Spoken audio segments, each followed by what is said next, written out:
No, no! Bruce, what have you done? All you had to do was stand still! Wondered Wait, are we calling the 93 theme the classic theme? when I would Makes me ask feel you old. about it. I don't think he's okay.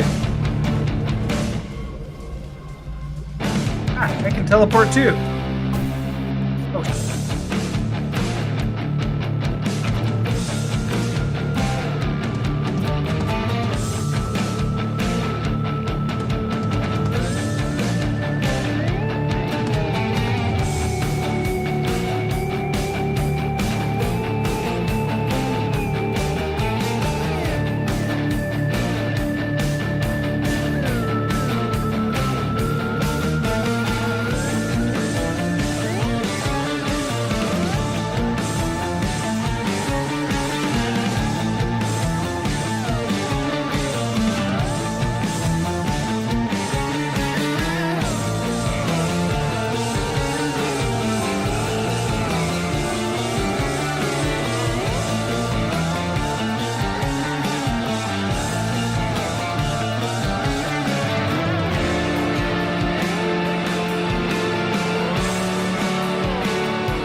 greetings, we are back.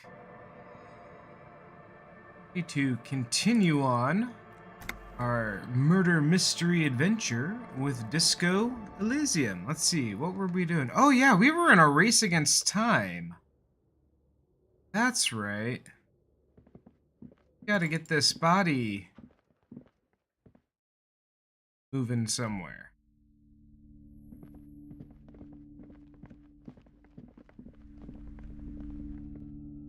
I think it's this way.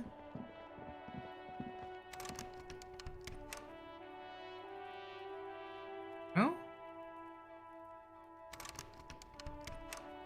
Give up. You'll never find the answer. There's no other copy of Dick Mullen and the Mistaken Identity here. There's got to be a way to solve this. There isn't. If only you had more time, more resources. We're running Who out knows of what time, you though. could have come up with. Maybe if there had been more money and less speed. Or more speed. Oh, we don't need more speed. Or that, yes. Either way, you might have been able to come up with an answer, but not like this. Disappointing.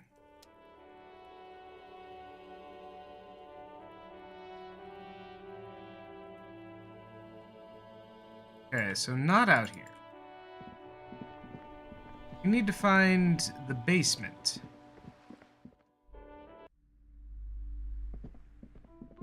Oh, hey, the kid's inside now. That's nice.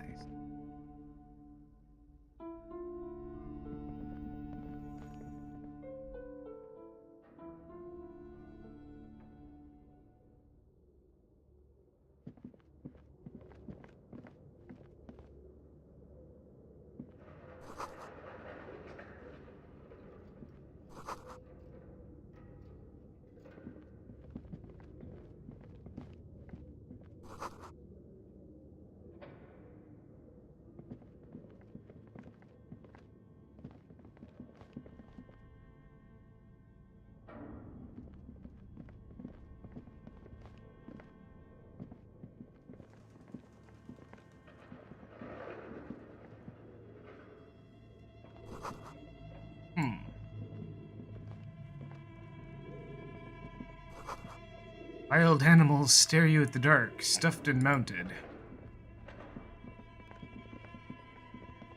Where are you going?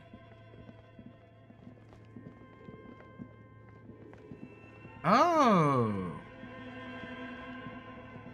We're over here. Maybe not.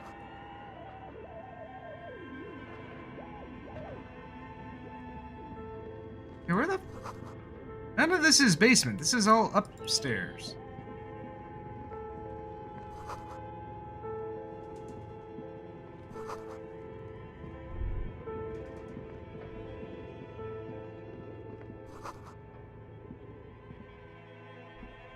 Aha!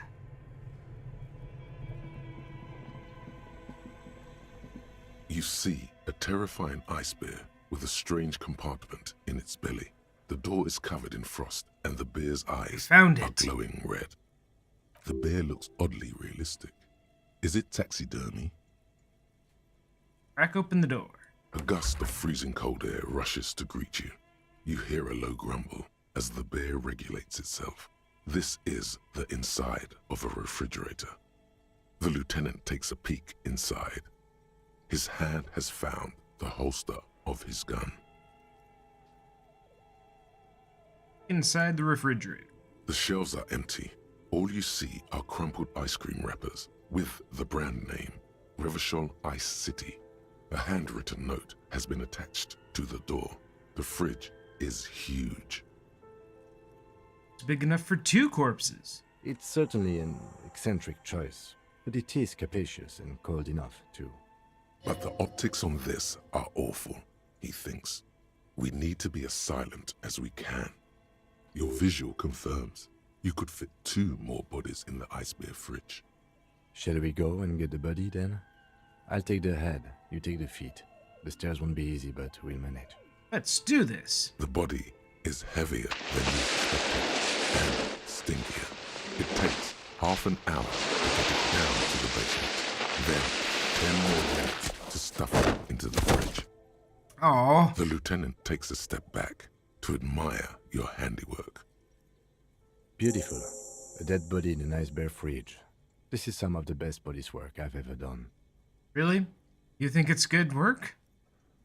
No, not really. Oh, Look at that. What have we done? We stuffed a dead body in a nice bare fridge. This story does not leave this room. we did our best with the means at our disposal. Did we though? Okay, maybe we did.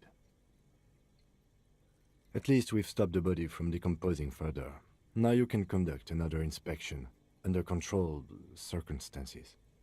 Inside the icy realm of the ice bear fridge, the corpse stands slumped, waiting. Okay, let's try to remove his boots again. I thought we decided to leave it to processing. Oh, come on. Let's not turn this into some kind of circus. You're no fun. Okay, so you can sneak out of your room maybe, after he's gone asleep. Shoot, Looney Rooney.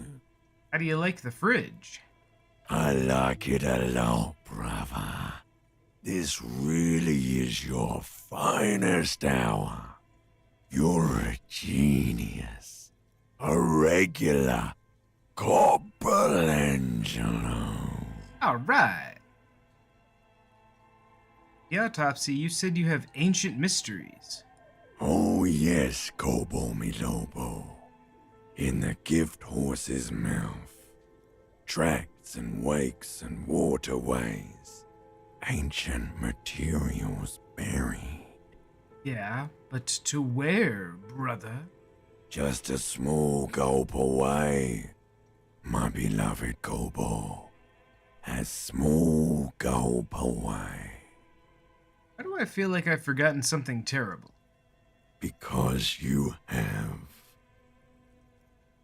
Makes sense. Do I love questions so much? Because you're a copperoony. Look at all of them go. Do you want more questions? Yes, give me a comical amount of questions. Coming right up, copperoony Rooney. This is getting upbeat now. Who killed you? Love did me in, Brother Copo. It was love all along. You ask me a question? Sure, Lobo. I can ask you a question. Why are you doing this? What? Looking at my face, motionless.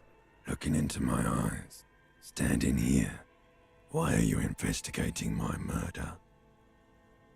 I don't have anything else to do. This case is all I have.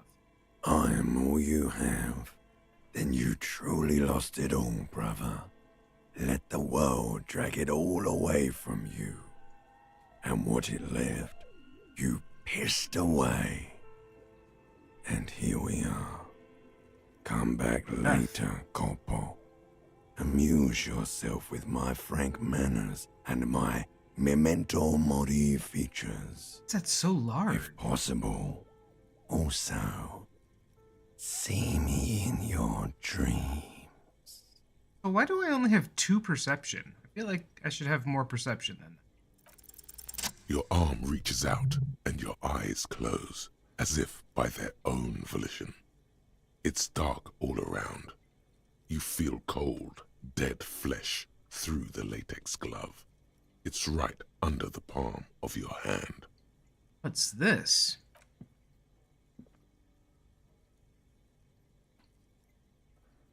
His face, his cheeks, his nose, his fat, swollen lips. Like a rubber spider, your gloved hand crawls on his features. Everything is silent, all around. Fingers in his mouth. Did we put him upside down? The oral cavity is cold and moist. A ball-like tongue attaches itself to the base of the mouth, lolling around like a scallop. You're on the right track. Stay with it. This feels right. The tongue moves freely in the cavity. The mucus of the mouth is slippery, fragile, even through the latex. From the soft meat, teeth are budding, hard pearls of bone in the gums and in the back of the mouth. Can you feel it? You're so close. Rip his jaws open now. Look in. Okay. A vision of black and dark red death, pried open by your hands and studded with teeth. Looks like he's laughing. Death fumes rising from his throat. And there, in the back of his mouth, above the bell of the uvula, right in the soft palate, you see a hole, barely visible to the human eye. It is swollen shut, almost vanished. No larger than 0.4 centimeters in radius, the edges appear darkened. An abrasion collar. This is what we're after. Abrasion collar. Abrasion collar. Okay. A black trickle of liquid runs into his throat from the wound. Your index fits right in there. A tight tunnel of flesh opens up. Tissue damage. Wide enough for 2 fingers. As you push both in, you reach through his mouth, right into his brainstem. Brainstem. Yes, that's what this part is called. Okay. The basal ganglia feels clumpy. What entered here has torn apart his reptilian complex. This man will never sleep again, never wake. Your yellow fingers slide into the remains of the limbic system. There is no resistance. It's gelatinous. The slug-like structures are damaged too. The tearing extends deep into both hemispheres. The undulations of the limbic system have ended. All is quiet. Cavity cut right between the hemispheres. The lieutenant answers with the sound of his pen on paper. Your fingers are all the way in now, reaching toward the inside of his skull. The cavity goes further, but the entry wound isn't wide enough for the rest of your hand to follow. Your Wiggle, fingers wiggle. reach toward his skull. His cerebral cortex feels like jelly, cold jelly. Strange fluid streams down your wrist as you push deeper, until you feel it on the tip of your finger.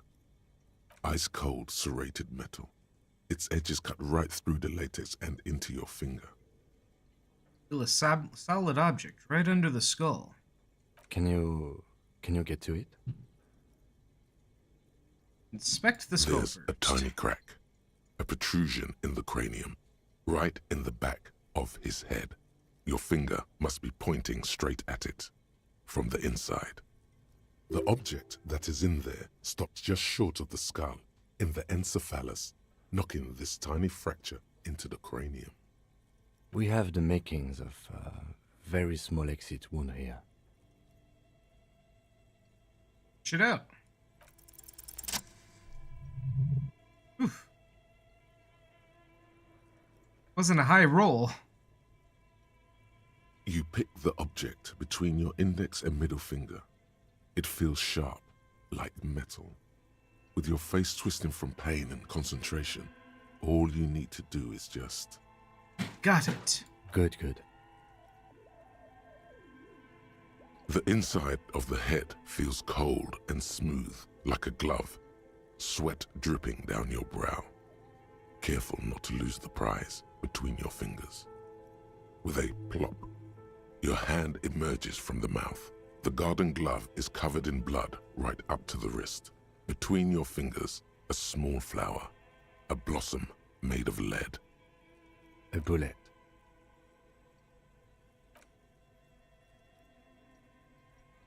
The bullet falls in the bag, leaving a smattering of blood on the plastic. He raises the bag under his eyes and says, A non-calibre. Rifled. Some kind of brittle alloy.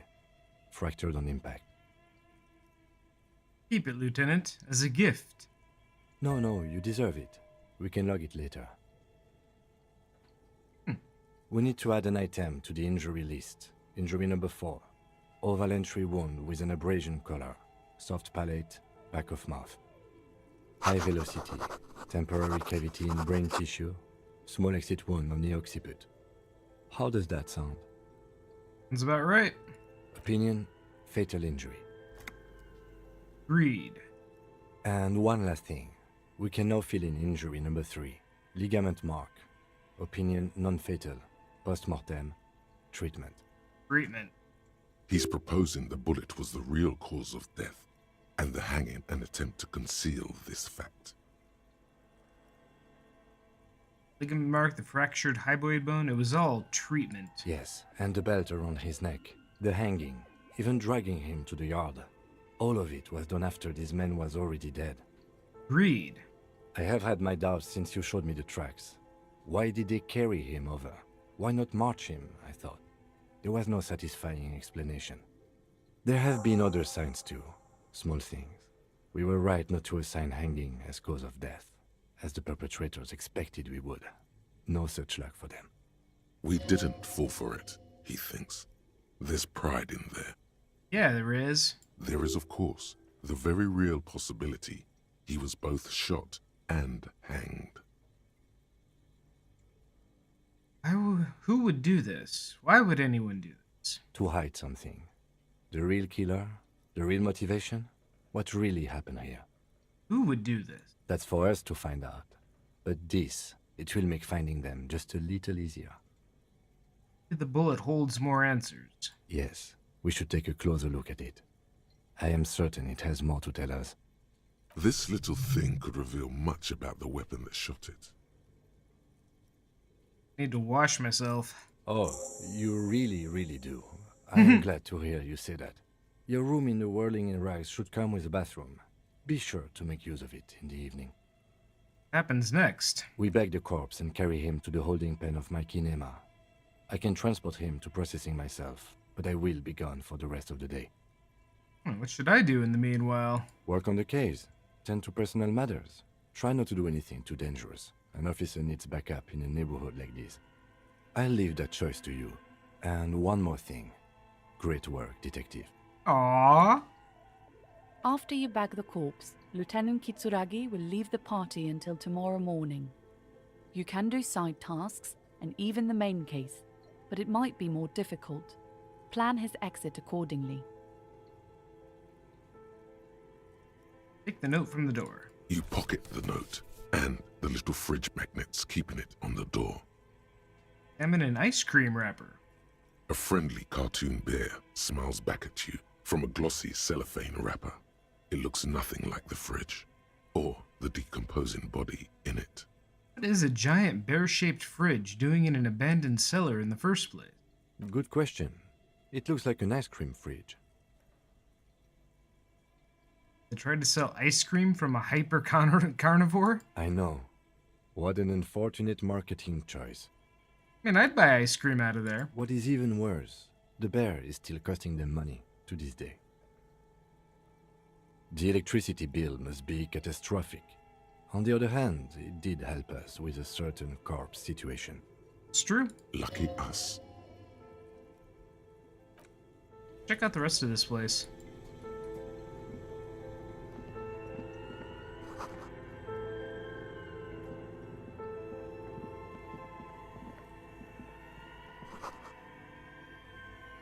Hidden doorway.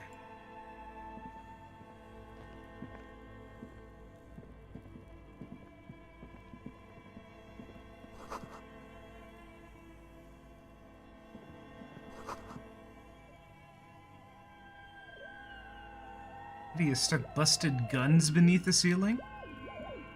A few bricks have fallen off, revealing a compartment behind the wall. It's too dark to see in. Where are we? Seems like an old bunker from the revolutionary period. Look at all those rifles. Must be an old weapons cache. Hole in the wall. There is, yes. And there also appears to be something inside the hole. Interesting. Do you want to take a look? Okay, I do. Your hand reaches deep into darkness and spiderwebs. Rummaging around, you find rusty rifles hidden away. Rifles. Are these any good? Most of them are rusty and inoperable, like the rest, but one catches your eye. A bolt-action model with a fine wood stock, in better cosmetic order than the others. One looks nice. That's a rare sight. Seems to no longer be functional, but still a beautiful thing in its own way. What does this mean? A rifle here. It means there are firearms, albeit inoperable, still lying around in Martinez. It's an interesting coincidence, I would say. Might come in useful in the future. He likes this find. I'd have to sell it. Yes?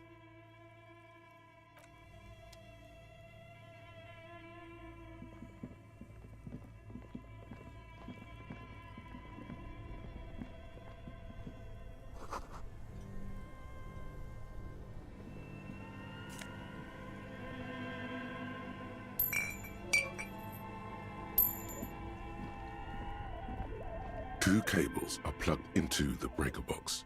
The red one leads to the ice bear fridge, and the black one to the ice cream maker nearby. Better leave that alone.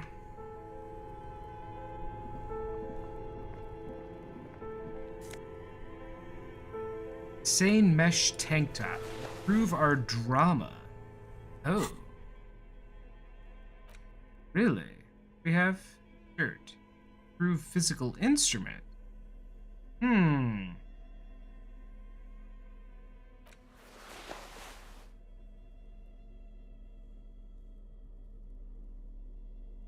Because in a pinch we can always put the tank top back on if we need physical instrumenting.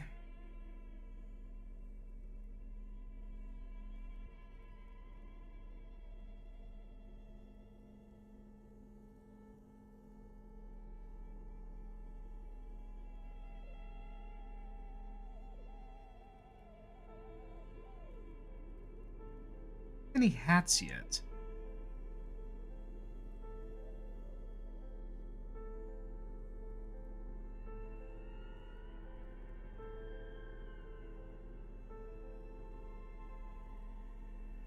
Strong on composure, though.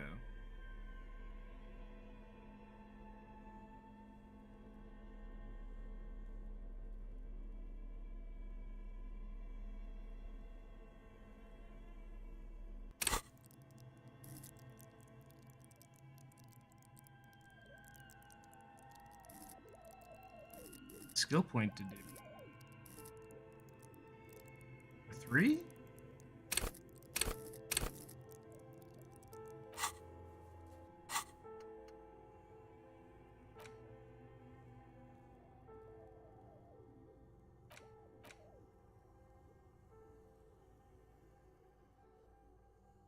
Oh, I suppose we should unlock this.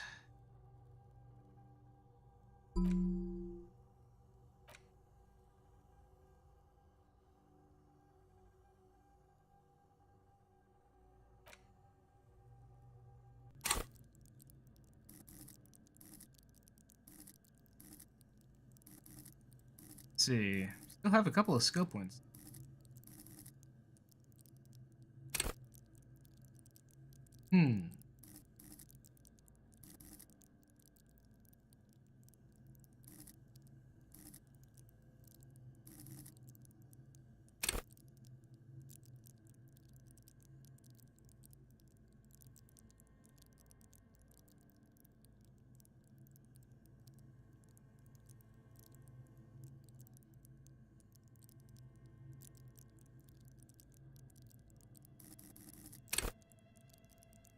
Extra machines. Pick lock and pockets. I should have gone down a point and I should have gone like all the way down in physique and left like motorics as a 3 maybe. There are fine motor skills.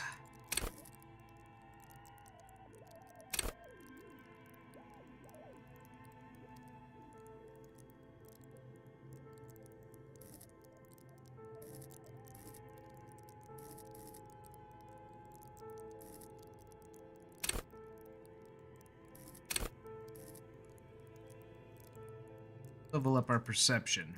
That seems important.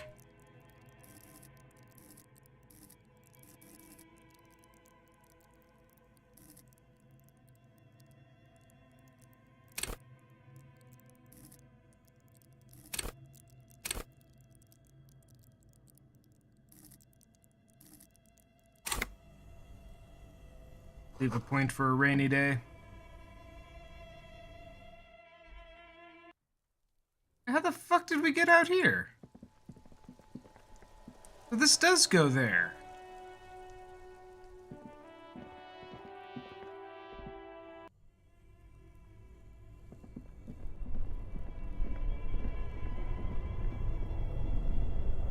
Yes? Oh, not you. The change on the ground.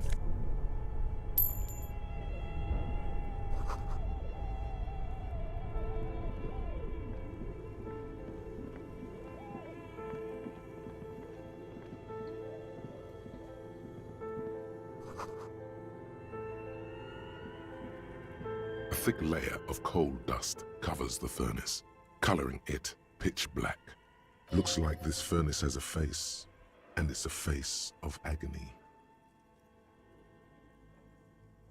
It's dark and grimy here. In the darkness you can hear chatter. It's coming from above. A voice or several voices talking to each other. Near the smoke chamber, upstairs. What are you doing?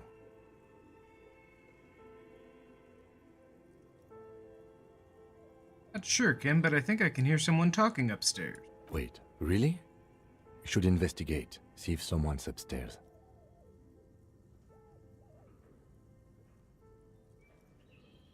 Just yell hello into the furnace.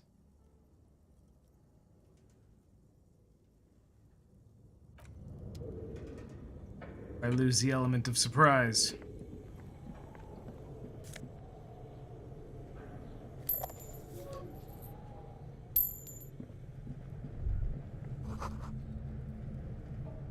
And howls from the coal chute above. Hey, I got another skill point.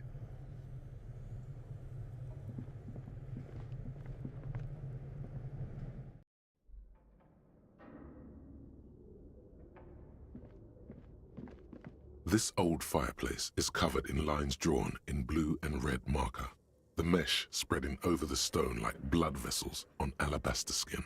It looks ghostly and strangely ancient.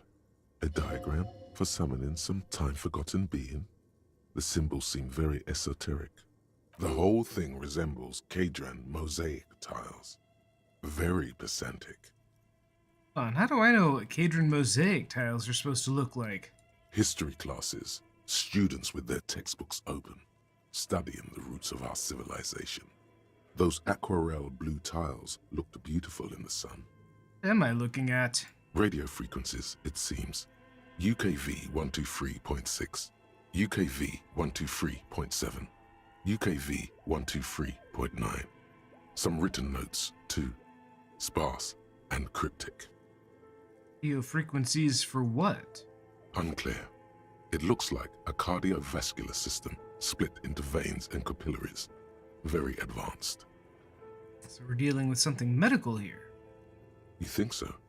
The web is comprised of radio stations, all lead back to one red heart, titled the Game Master Frequency.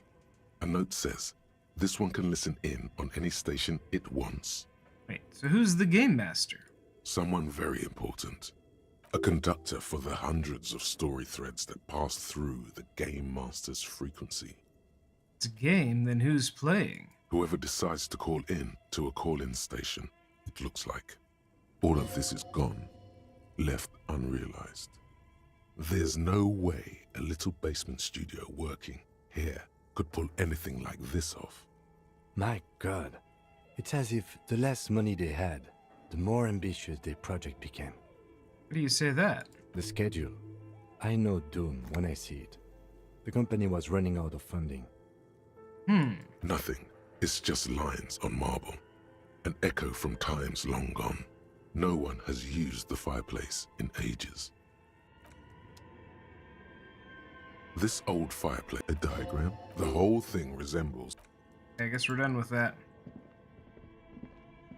Your flashlight slides over an old green chalkboard covered in scribbles, sketches, and schemes like some ancient cave mural.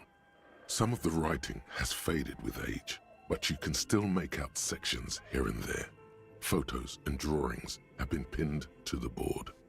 These lithe, pointy-eared creatures appear to be different types, of welkins. You make out autumnal candle welkins, casting wax-based magic. Translucent welkins, with organs shining under their skin. And even ether welkins, hailing from the vast emptiness of sidereal space. Who are all those creatures? Fantasies of a tortured, feverish mind? You should adopt one of those welkins as your persona. No longer a mere man, but a welkin. Yes, drama. One of the welkins, towering among the rest, appears to be different, however.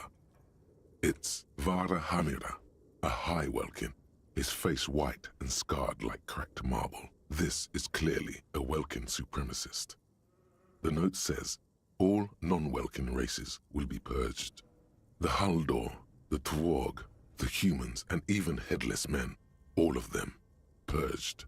Imagine a world filled only with welkin, green welkin, dread welkin, and the high welkin to rule them all. An inordinate amount of time has gone into drawing these little welkin creatures. Are these creatures? Who drew them? They're real? I have so many questions. This looks like concept art for a project. It's not really real. Why would anyone spend so much time on this? Some people really like building a world, I think, even if it's just for a game. Yeah, you think? Just look at those details. So much effort. And for what? All gone. The photo collage depicts barren, icy landscapes wrapped in perpetual night. You see permafrost and glacial landforms, dead trees grown in under the snow. Entire oceans have been frozen from shore to shore. There are pictures of settlements on dried-up riverbeds, abandoned in a storm. Animal corpses in the dark, carcasses and bones. You see primitive oil rigs built into glaciers, boreal dvorg, yurts under the snow, great mammoth-like beasts of burden. A pinned postcard reads, "The heat death scenario. A desperate fight for geothermal energy engulfs the world as Wirral becomes untethered from its sun, drifting through the universe." This is a monthly calendar from the year 50. Cryptic words like sprint, daily minimi, and GPI span the marker-drawn grid, the grand scheme of production and money. Minimi stands for a mini-meeting. It's part of a bigger framework for managing work called RUN. Station 41 tried to implement it a few years ago, but failed. As time goes on, the numbers in the boxes grow rarer and rarer.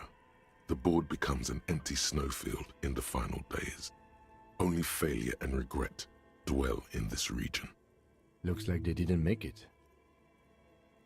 A note in the bottom left corner of the chalkboard says, "See the prod schedule filament for details."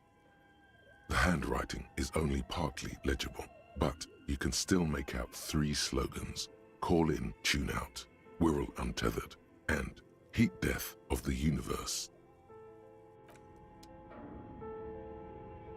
Neat.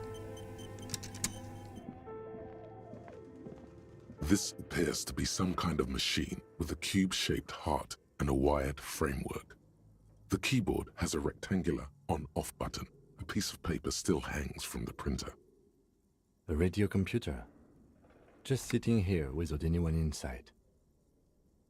Turn it on? We have one of these down at the station, but I never really learned how to use it.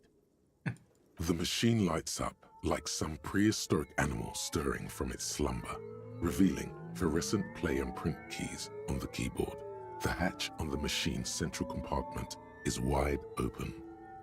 What's that? It's empty like a beehive without its brood. Some cables have been left dangling, disconnected. This is where the memory should go. Nothing happens. Nothing happens. Need to find like a tape or something to put in there.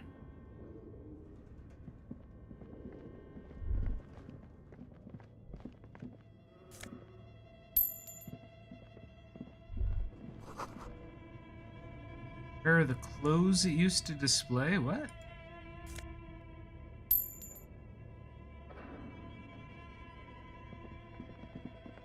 Okay.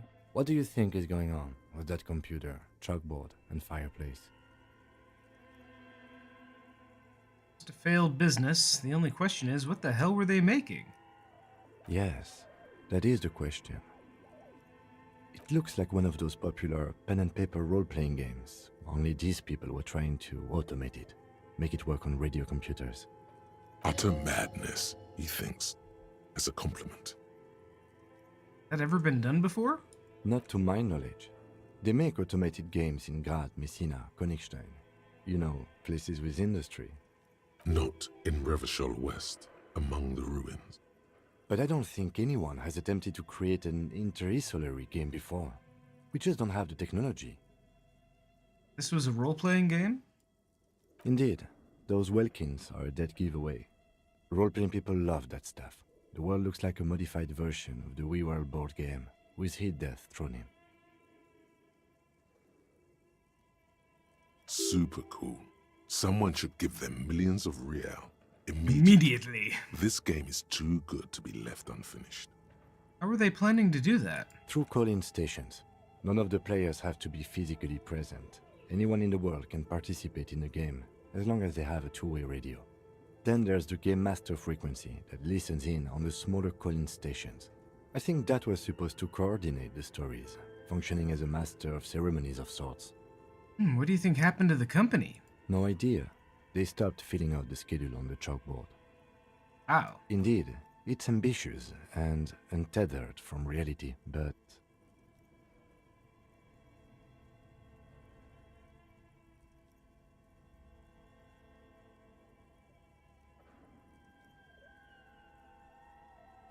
World is cold and lonely.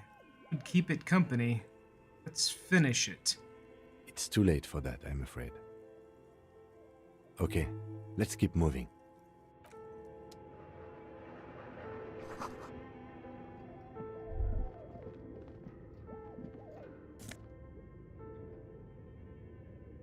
Production schedule.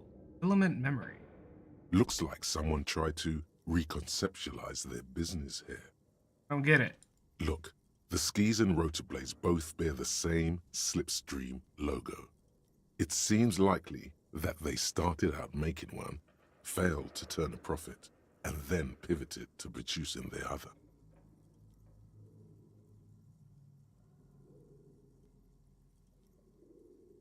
Question is, which did they start with and which did they pivot to? That's a good question. A strange leap of imagination, yet they still failed. How sad. Reality is ruthless. Production schedule, filament memory.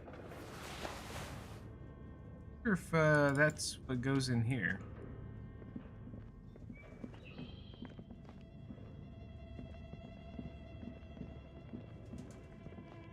Tiles on the cube are still smoldering, casting the framework in a soft glow.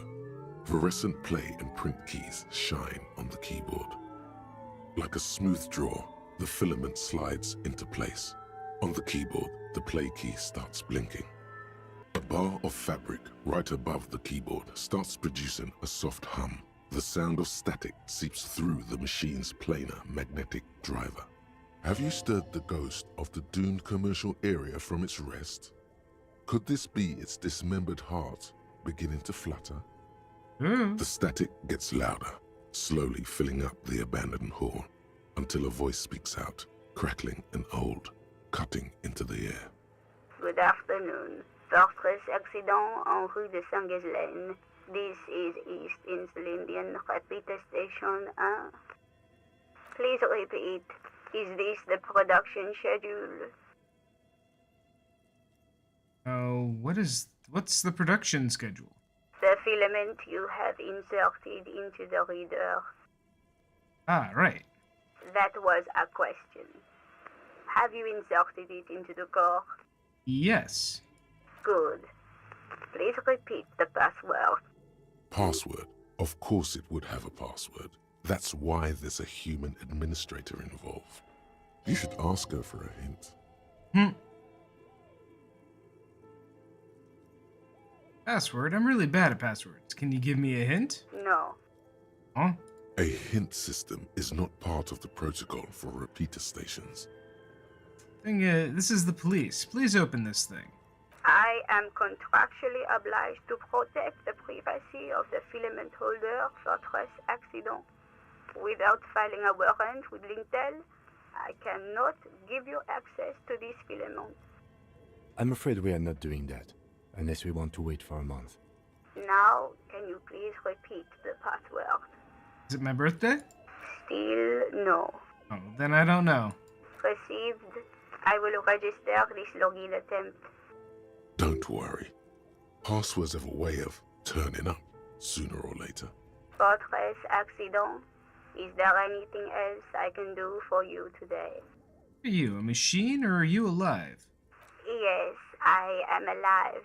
I am 74 years old and my name is Yvonne. Oh. She repeats passwords. Programming people are all paranoid.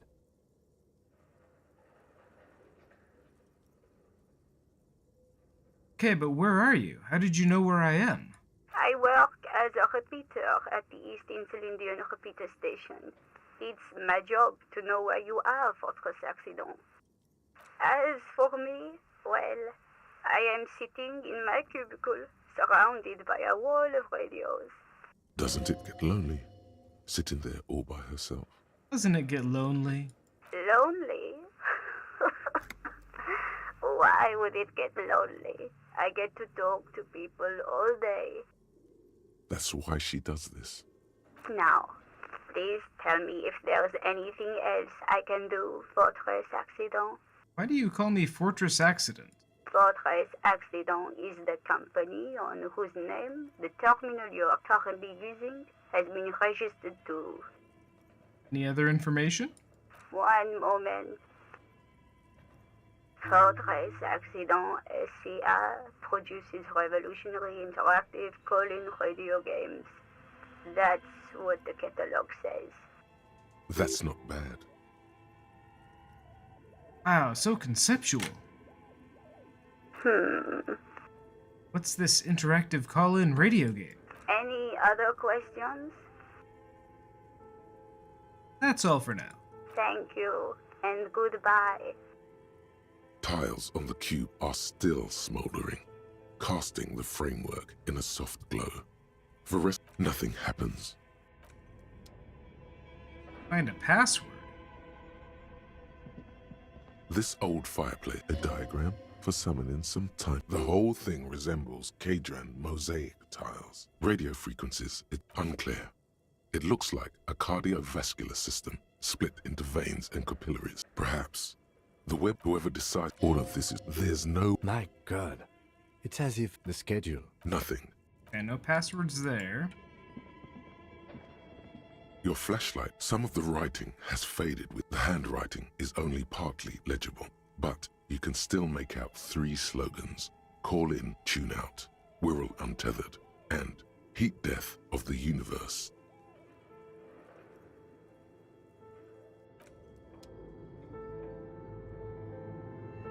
Wonder if one of those is the password.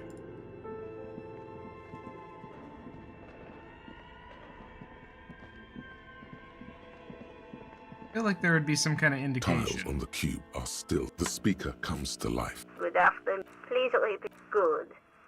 Please repeat the password. Maybe not. Received. Don't worry. Fortress thank you, and good. Tiles on the cube are.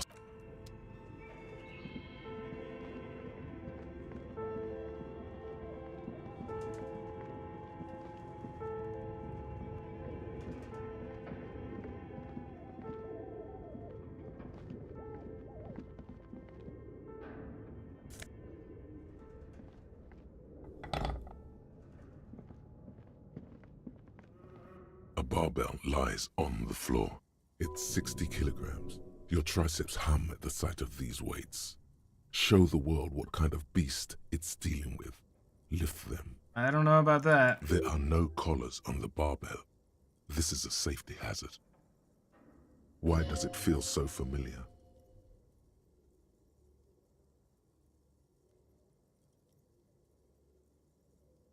Kim, it's a trap. No collars on the barbell. You're right. The weight may fall off. Better not touch it then. A bastard would remove the collars. It should be a felony. It would be a violation of EPIS safety regulations if the gym was still operating, but it isn't. No one's supposed to come here anymore. No, it's not that. It's just a memory from another life. Alright, well, we aren't touching the barbell. We'll hurt ourselves.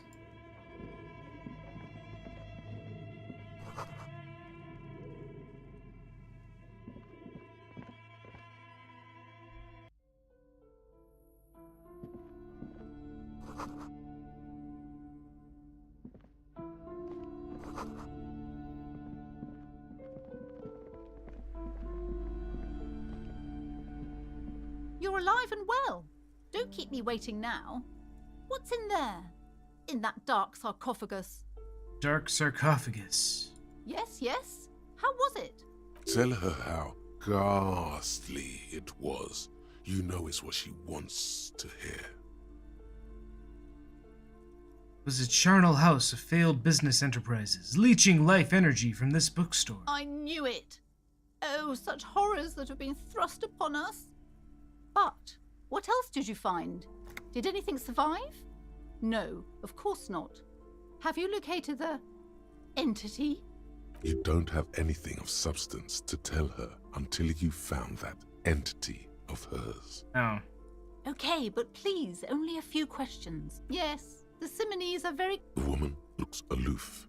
Her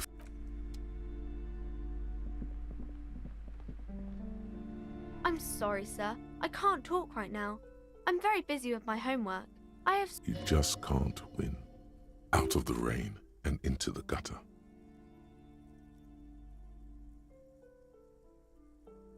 Math. It's really difficult. Like, really. They say you need it to get rich. Better than standing outside in the cold, I guess. Yeah. Oh, I found something while you were away. Oh yeah? What?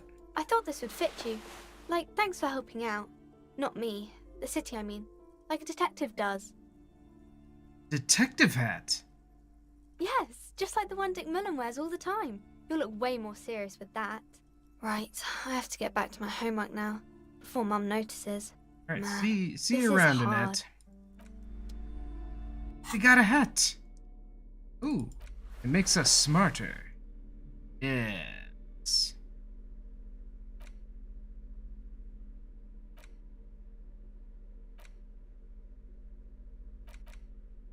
The note is written with a blue pencil on a piece of lined office paper. The kitchen magnets have left spots on its surface. Does it say anything interesting? This is tangential at best, but the lieutenant's detective instinct is still active.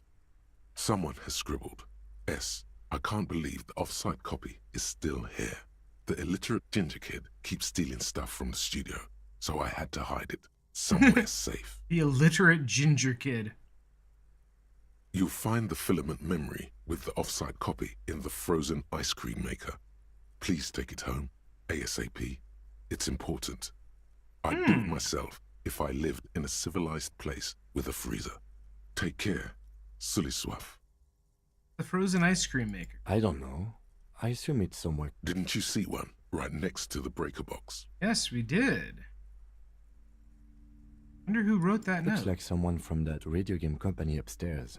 I'm a little surprised they just left their property lying here. They had to leave in a hurry. That's a plausible hypothesis.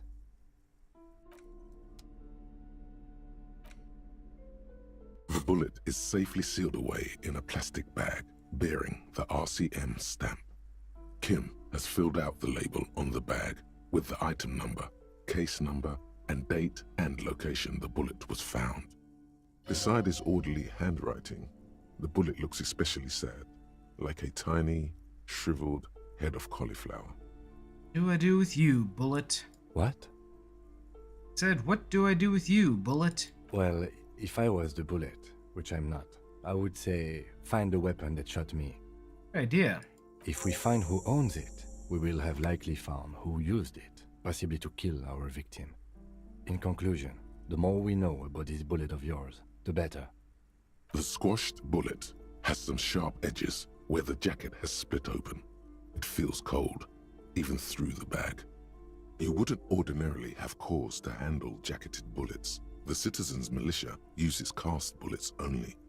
Little pebbles of metal loaded from the muzzle, usually in a cartridge. The jacket of the bullet is made of a yellowish metal. It has blossomed out to reveal a dark grey core. The base of the bullet is close to 5 millimeters in diameter. You can just about make out a few striations near the base of the bullet. Little hairlines, linear. It feels standard. It's quite destroyed. Some of the fragments are still lodged in the wound. What can you say about the bullet so far? Jacketed bullet, close to 5 millimeters in diameter. A jacketed bullet. Okay. It would have been shot from a military-grade breech-loading rifle, not from a muzzleloader like those typically found on the streets of Martinez. Highly unusual. The people of Revachol haven't carried breech-loading weapons like this for nearly half a century. Even the RCM uses ordinary unjacketed conical bullets. This is strange. Very strange. I like this, officer. Strange means unique. Unique means incriminating. We need to find the gun that shot it. Something tells you that won't be anytime soon. This'll have to be one of those epic tasks that's open for a while. I have a similar rifle on hand. We are aware of the name, and we have encyclopedia hat. Let's go, hand-eye coordination. A rifle, revolutionary period. Your bullet looks to be an old 4.46 millimeter from the surplus left over from the turn of the century. Probably an antique, or a retrofitted antique. The 4.46 caliber was widely used with the Belmargrave rifle, a Revacholian manufacturer. Wait, do we already have the murder weapon? Battlefields of the Insulindian theater of the anti-centennial revolution 50 years ago. Incidentally, you have just such a rifle with you. The dusty old thing you found hidden in the basement below the commercial area. It's unusable, sadly. Oh. If it were, the bullet would probably fit the chamber. No one's still making these rifles? No, but Zeliger, a major firearm manufacturer, ended up with a surplus after the war. So there are still a lot of these old military rifles floating around, usually broken. The quality was appalling. Uses Belmagrov rifles these days? Antiques enthusiasts, guerrilla fighters in distant countries, a few lucky jamrock bangers. You're looking for the same thing you found in that hidden weapons cache, only in working order. What are you thinking? Bullet? I think I know where this came from. Okay. And? That probably came from a Belmagrov rifle. An antique. That makes sense. There can't be many breech-loading rifles floating around in Martinez, or anywhere in Revachol, really. Probably a good thing. I have to hand it to the monarchs. It's quite admirable that they took the advice of criminologists last century and banned the use of breech loaders in peacetime. Some new RCM recruits get impatient with their muzzle loaders once they've trained with military-grade weapons, but they realize it's worth it in the end. Prohibiting peacetime law enforcement to front-loaded rifles is a policy enforced by the Moralist International in all the nations of the Real Belt. You consider every shot. I like it. Imagine if everyone, cops, citizens, had access to firearms that could shoot multiple rounds without pausing to reload. After the first shot, the second, third, and so on come much easier. Insane. But back to the investigation. We're looking for an antiques enthusiast. Doesn't seem that likely, but we'll check out all possible leads. Next step, finding the gun itself. Well, it has nothing more to say. Put it away.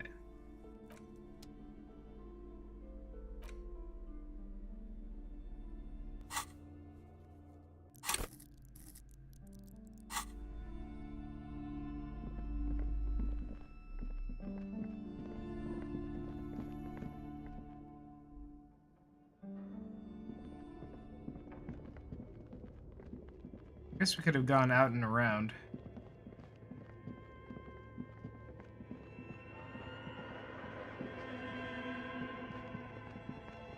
there.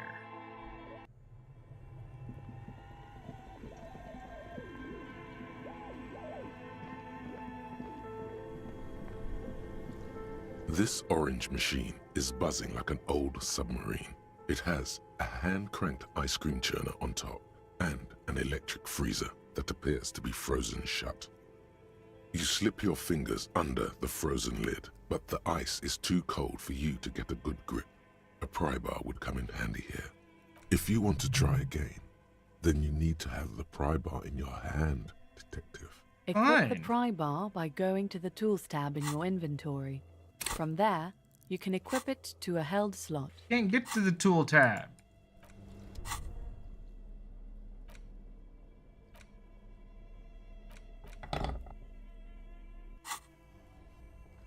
This orange machine is buzzing like an old submarine. Pry bar It is has not a strong hand-cranked enough. ice cream churner on top and an electric freezer that appears to be frozen shut. The ice Turning the cream crank feels oddly satisfying, like stirring your childhood dreams. In the distance, you hear water dripping. It's all gone now. You'll never become a poet or an entrepreneur. -20. Pry bar not strong enough. The ice squeaks beneath the pry bar. You think you've got the bar jammed in there pretty well, but the lid simply won't budge. You see the pry bar's metal handle bending. Yeah, well, that's a good pry bar. I'm not criticizing it, but this ice cream maker is frozen shut. It takes an advantage. I have no idea, officer.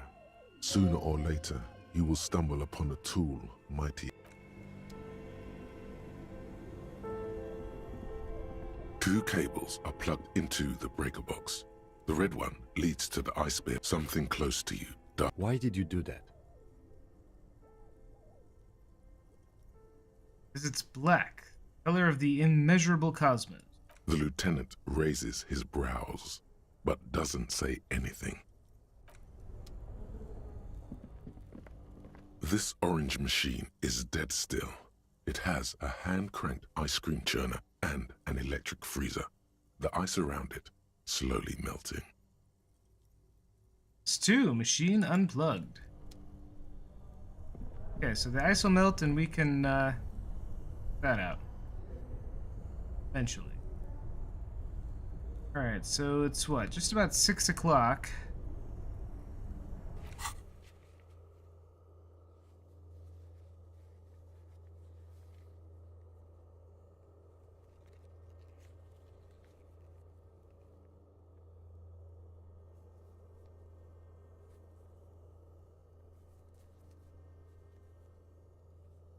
Map wall. Still don't know where this map wall challenge is.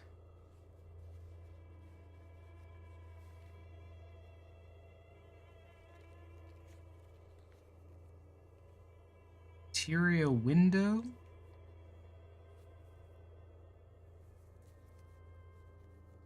Boarded door. Doorbell. Dockwork. N.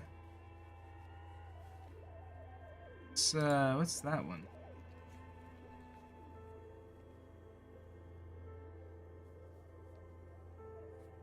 Books. Bird Nest Roy.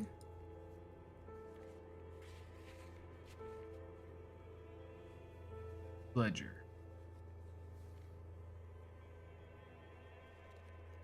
What's the deal with the damaged ledger?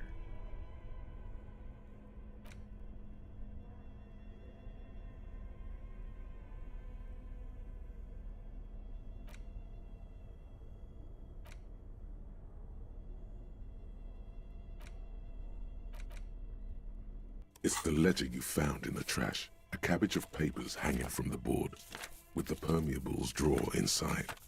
It's barely held together by a clip. Then Read the made case files complete now? by the faint smell of you. Yes, at last. You find a way to piece them together using the alphanumeric code on the margin.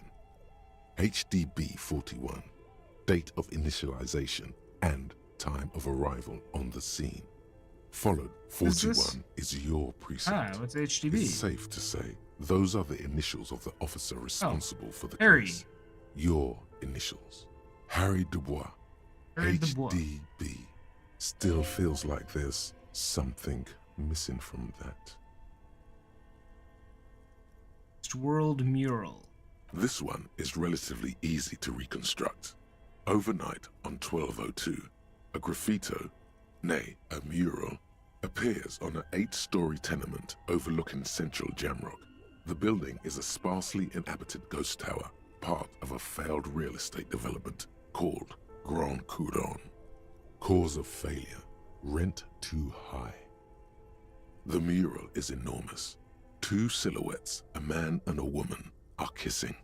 True love is possible only in the next world. For new people, it is too late for us. Wreak havoc on the middle class. People call it that thing and that fucking thing.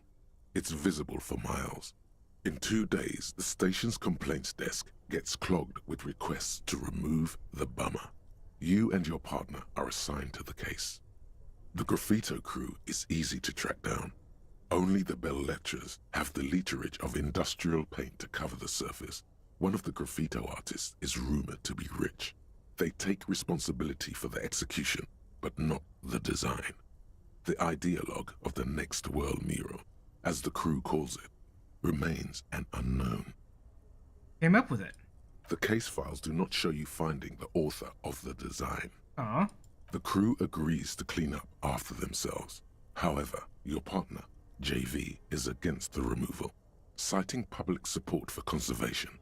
This leads to a debate in Precinct 41, which then spreads to the streets of Jamrock, ending in a rare plebiscite organized by you and the rest of Row 3.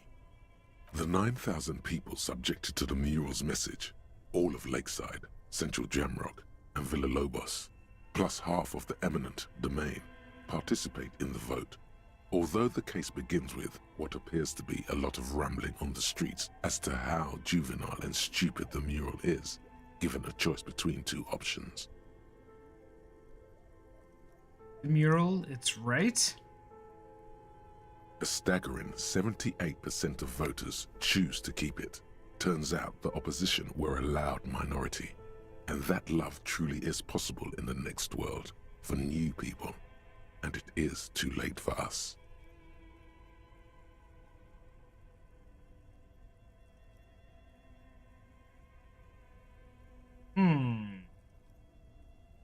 All that remains is to wreak havoc on the middle class. Middle class are not to be blamed. It's human nature. Like it, but can we wreak havoc on other nations instead?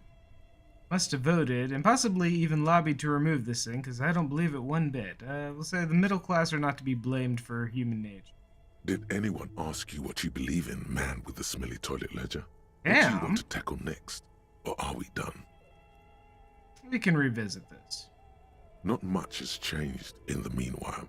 A bunch of sodden papers still sags from the clipboard.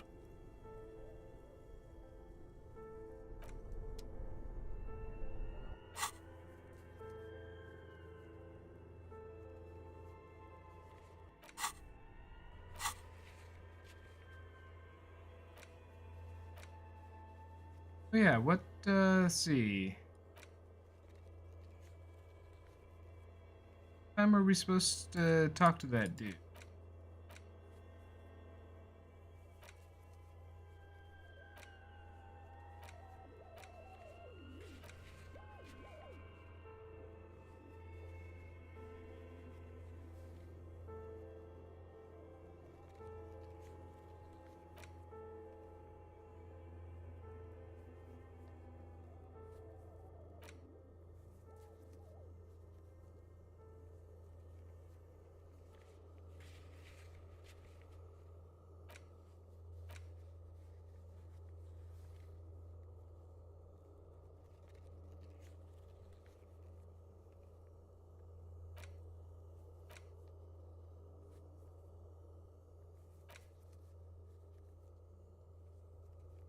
Ah, here we go. Smoke around the balcony. Oh, late at night.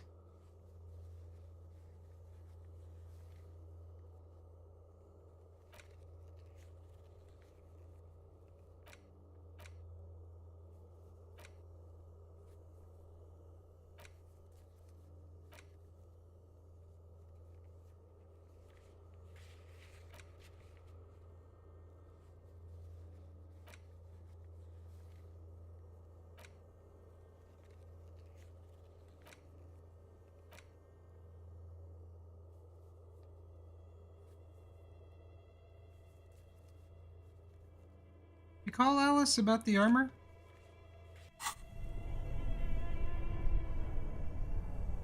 Okay, anything else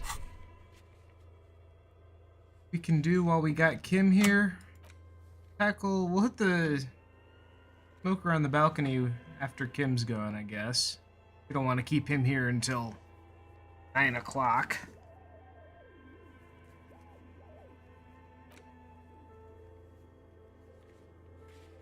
Necessarily need these pants from Kuno. Not in a hurry to do karaoke. Know how to get into the secret passage.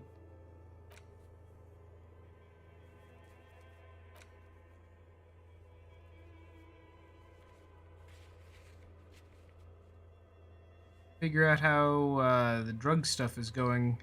Get Joyce's info.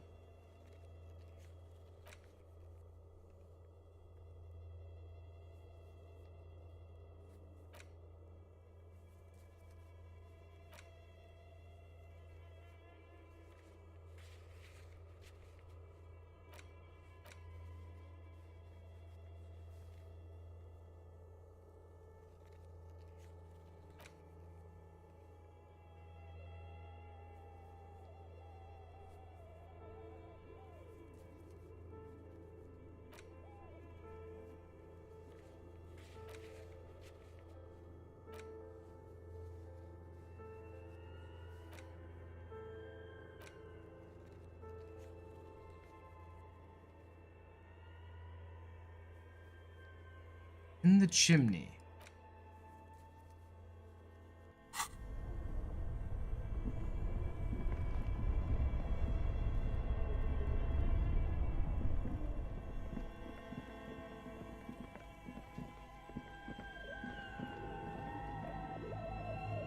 A thick layer of coal dust covers the furnace, coloring it pitch black.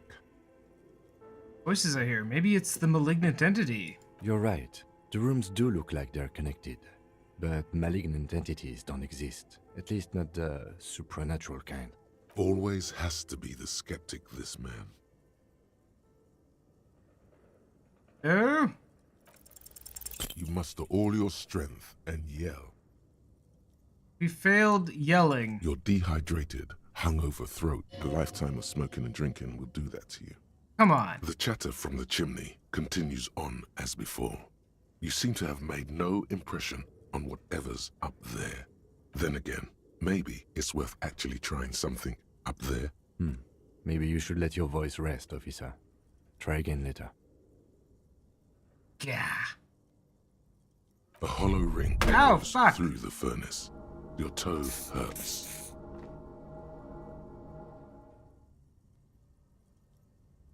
Ow.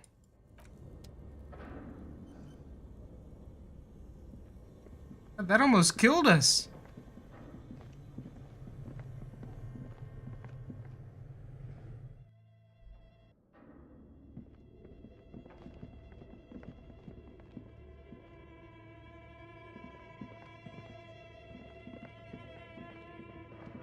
Oh, more up here. An iron safety curtain curves before your eyes, folded like a bellows. It covers half the room, blocking the way into a colossal industrial chimney. There we go. This must be where the entity lives. This is directly above the central furnace in the cellar. The voices probably came from here. Hello? I yelled, but it didn't work. Again, your voice becomes a raspy croak mid-sentence. It's silent in the abandoned office building. No one answers you. A sudden bout of self-pity comes over you. Sire, may we suggest something? Think of the yelling into the furnace as a grand performance. Use your chest voice, not your head voice. And we've done that the Sing from first time. Diaphragm. Perhaps it's not such a bad idea. Try it again, son.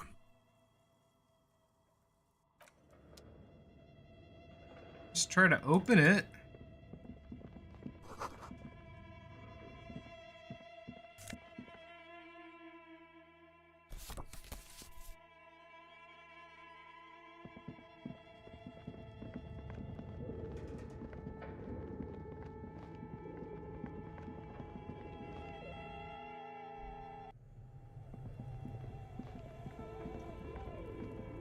thick layer of coal dust covers the furnace, coloring it pitch black.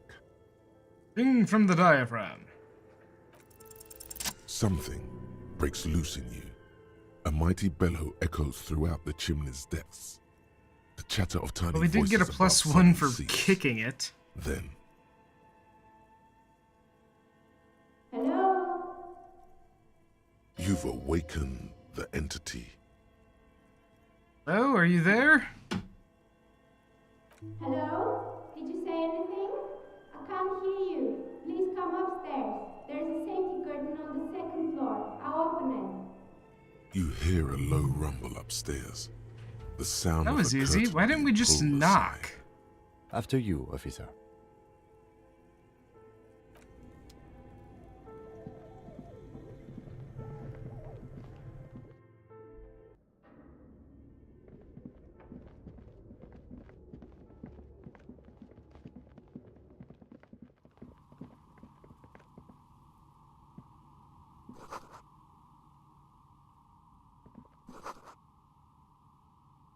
Hello, I'm Nia.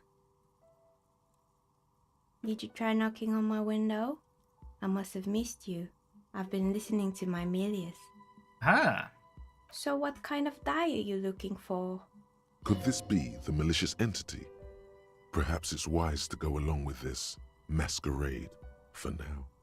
She's got a direct view to the backyard. You should interrogate her about the lynching. and what do you mean by Milu? Yes, Amelia is like a call-in station. You need a two-way radio to access one. That's why I have these. Mostly, they just teach you to swear in different languages. But some of the stations can be quite interesting. I was so absorbed, I must have missed you knocking. I haven't knocked on your window. Then how did you get inside? By the south entrance? You know what? It doesn't even matter. What matters is that you're finally here. Let's talk dice. Did you have something specific in mind? Why are you asking me about dice? I'm a novelty dice maker. Tell me the name of your role-playing system and I'll make the die you need. That's why you're here, yes? Role-playing games? You know the one made by Fortress Accident. Does that count?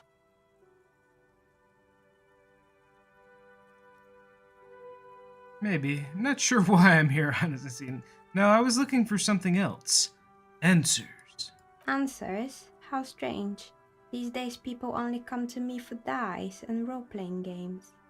I'm not sure how helpful I'll be, but go ahead and ask.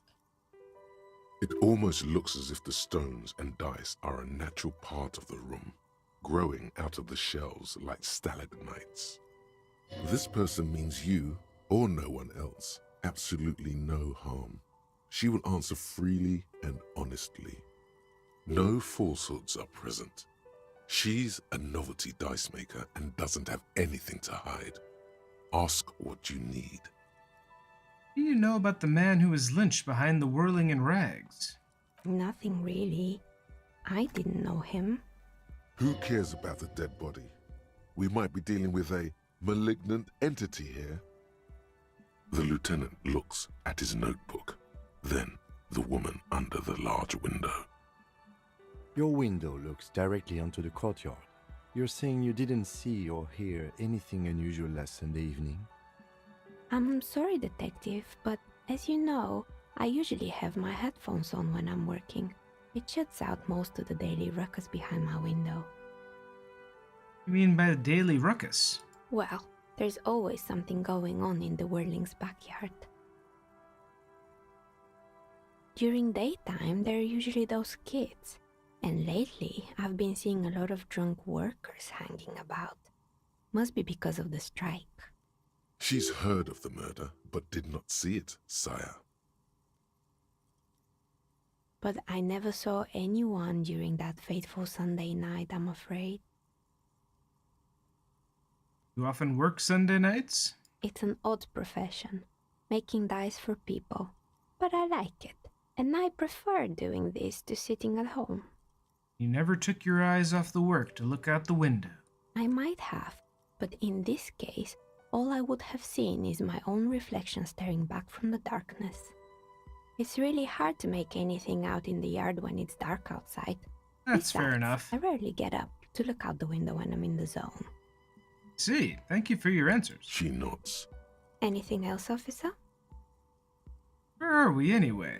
What is this place? We're inside the chimney of an old central furnace. It's strange, I know. But when I arrived here, all the other rooms were taken, so I had to build myself a makeshift home. Besides, I don't really have to pay any rent here, so that's a plus. Plaisance was right. There's an entity living in the chimney. You should ask her about the curse. Creative. Heard this place is cursed. Did you know the people call it the doomed commercial area? I've heard the stories, but I don't think those stories are true. Plaisance is the one who sent me. She's convinced the place is swarming with malicious energies. Plaisance, the bookshop lady? I've heard that her business is doing rather well. Have the energies spared her somehow?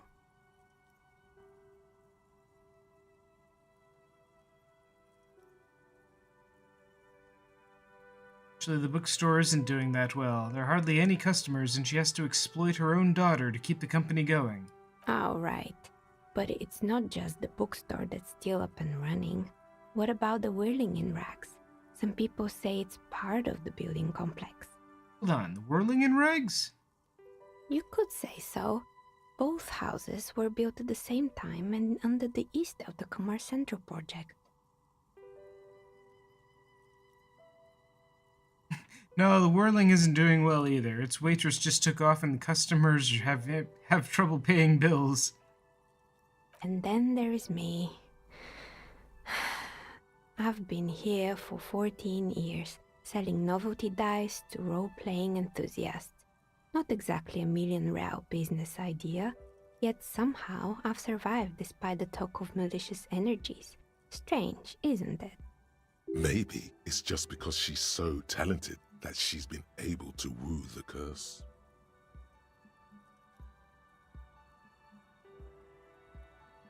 I'll be the first to admit there are many inconsistencies in this so-called curse. I was just about to ask, what do you think? Do you think the curse is real? Time has come to face the source. Fear not, for the forces of the universe are supporting you in this psychic quest. I'm starting to see that there is no curse, only business decisions and natural market fluctuation. Exactly. Truth is always so disappointingly mundane and boring. But I'm glad we got this sorted out. Anything else I can help you with today? That's all she has to say on the subject. She's been thorough and truthful, as far as we can see. Plaisance is not going to like what you have to tell her. Know what happened to other tenants? Everyone else is gone. More or less. Are you interested in anyone specific? Oh, quite a lot of them spring to mind.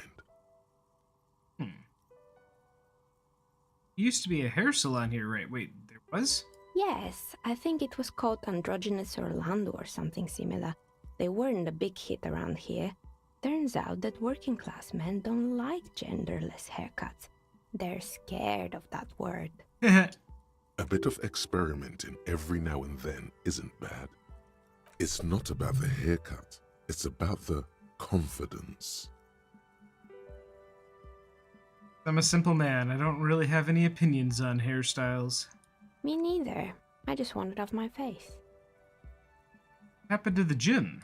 It wasn't merely a gym, it was Artemiteps Boxing Club, a community project created to steer at-risk youth away from drugs and crime. Hey, that's what Kuno needs, a community-centric boxing club. Kuno. Who's Kuno? The little ginger gremlin who likes to defile dead bodies. Oh, you mean the kid with the sailor's mouth? Yes, I've heard him yelling profanities in the backyard. I think it would take more than a gym to help that kid. Who was Armitep? A kind man, from Zemsk. I heard he had some trouble with the law when he was younger, and that's why he wanted to start the gym. as his way of giving back. Judging from the kids I've met so far, it didn't really work, did it? It didn't. If anything, it made the youth situation in Martinez even worse. At some point, someone started a rumor that the punching bag downstairs was full of amphetamines. It's not really full of that. No one would store their drugs like that. Eventually, the coalition took away the funding and the club went bankrupt. This was a few years ago. It's gotten much more peaceful around the plaza ever since. What's up with the broken windows? Oh, this one's a mess. There used to be a company that promised to repair windows 24 hours a day. What could go wrong with this one, right? Yeah, really? Turns out, the business was actually set up as a front for an illicit group that was producing snuff milius. Who would have guessed? It's a snuff milius. What's the snuff milieu? That's what I want to know. And they never cleaned up the debris either. Now it's just littering the hallway and I have no idea how to get rid of it on my own. Cool, very cool about the debris, but what's a snuff milieu? It's a sub-Rosa radio station that broadcasts real murders with Oh, God. real victims. Some people pay good money to get off on it. Snuff film, but on radio. Nothing changes in her tone as she says that, as if it's just another piece of information to lay out for the world. Don't worry, the ICP has a separate division that deals exclusively with unlicensed sub-roses. This isn't our problem. Good luck with that. It's not easy catching those perpetrators. Someone makes stuffed animals? I saw mounts lying around. You mean Mr. Fabron, the taxidermist? No, No. he mostly just did drugs. Anything else? And creepy mannequins. There used to be a fashion atelier here, but I have forgotten the head designer's name. They were doing well for a couple of years, until the insect rights activists came. Didn't know insects had rights. Or activists. Yeah, the atelier didn't know it either. They produced a certain collection that used chitin among the materials. Apparently chitin is made in the oxygen, where That's it's Kim. extracted from beetle wings. Hey, Ninja. How's the weekend treating you? And you know how all kinds of political movements are big in the Occident. The activists shut down the biggest chitin supplier, which of course caused the price to skyrocket. And, naturally, all the most fashionable tastemakers refused to be seen in chitin from then on. The atelier went bankrupt before they could finish the collection.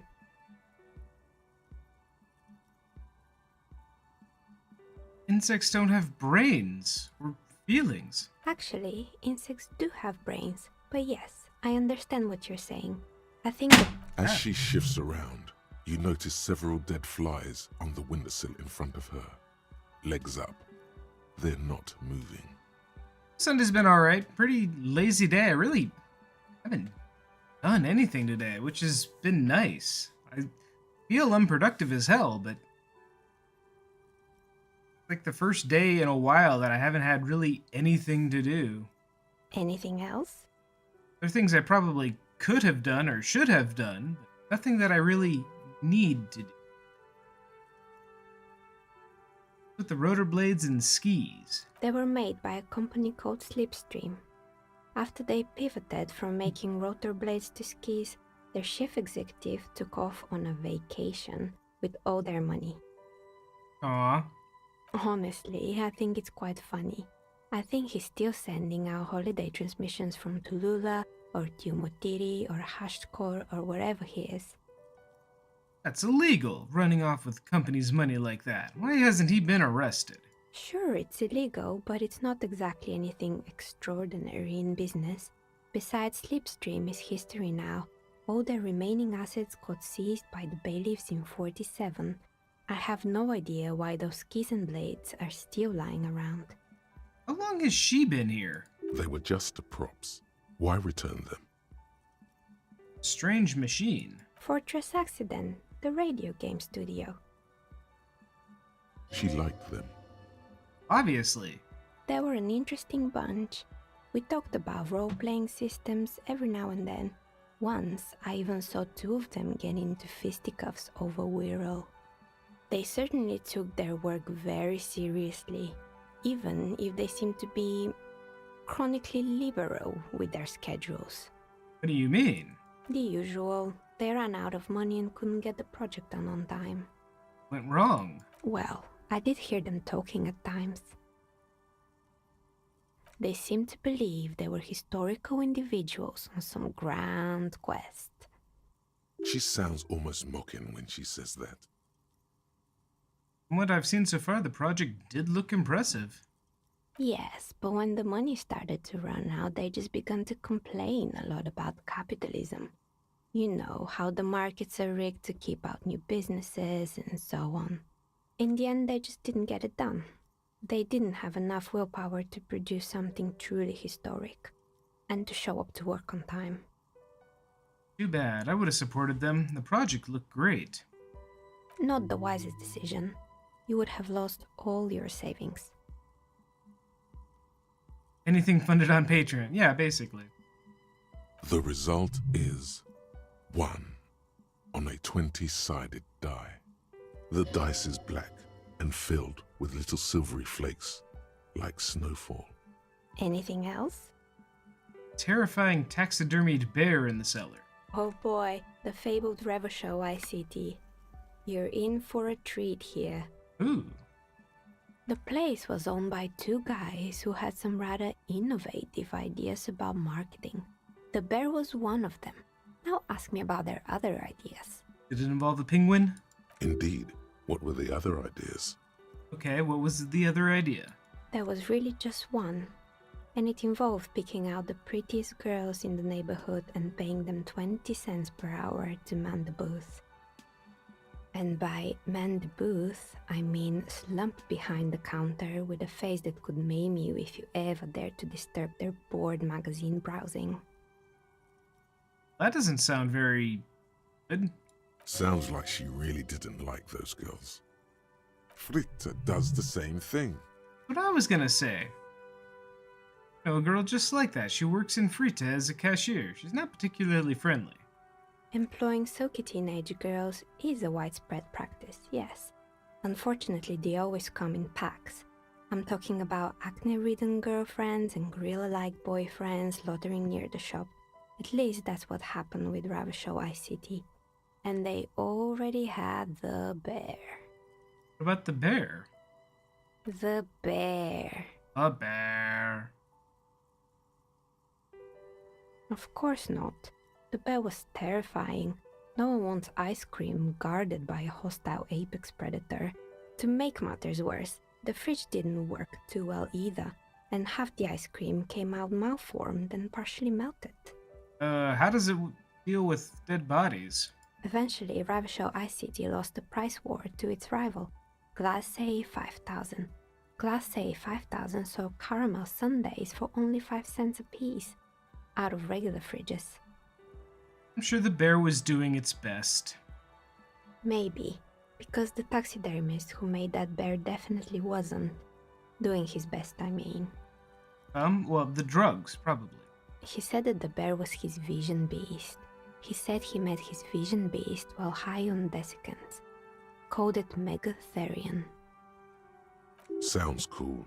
Sound cool. Why is everyone doing drugs in this place? Even the taxidermist? Megatherion? Megatherion, a mega wild beast. It's a mega wild beast. It's an imaginary beast that guides you through life by telling you to do more drugs, mostly. The horrific necktie tightens around your neck, strangely excited. But it doesn't feel particularly fun this time around. Not now, you beast. What? Ever feel like your vision beast is trying to blackmail the fun out of you? No, officer. I don't have a vision beast. Normal people don't have vision beasts. Only drug-addled madmen like the taxidermist do. What about horrific neckties? Do normal people have horrific neckties? Neckties? I guess they do sometimes, officer. But I don't understand how it's relevant to our discussion. Anyway, now you know the story of the fallen ice cream empire. Anything else? Another failed business, perhaps? I've Found been the- here for a long time. Found the building's intercom, but it's not working. Oh, right. I hope you didn't try to ring me. I think none of those doorbells work, including mine. I'm still in the middle of connecting the wires. Sorry about the confusion. Strange thing happened when I tried calling a company named Slipstream SCA. Someone answered. It can't be true. They don't work here anymore. They've been gone for years. Are you sure it was Slipstream SCA? Was it a woman? Maybe it was Plaisance from the bookstore. She was from Tricentennial Electrics. Tricentennial Electrics? Tricentennial. It used to be a major electric company 100 years ago.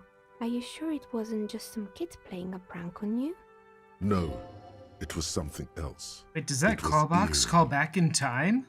It was too real to be just a prank. Either we're dealing with a professional actress, or whatever happened, keep your cool. It's probably better to admit that it was a harmless prank. You're right. Probably just got made fun of. Oh, the kids these days. We were just one of them, and now they're terrorizing us. No solidarity. Telling me that you have a doorbell there. Which one? The one with an empty name card. It's the last one in the list. As I said, it's quite useless right now. It doesn't work yet. Sure, I'm listening. Good. I hope it clarified things a bit. What else?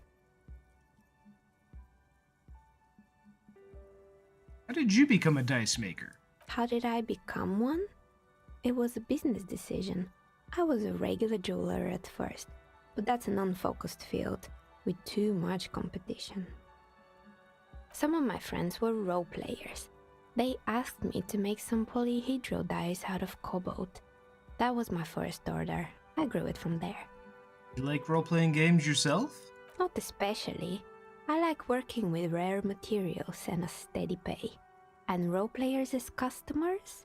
They're nice people. Uh-huh. Some of those nice people have big bucks to spend on novelty items. She's thankful for the security they provide her.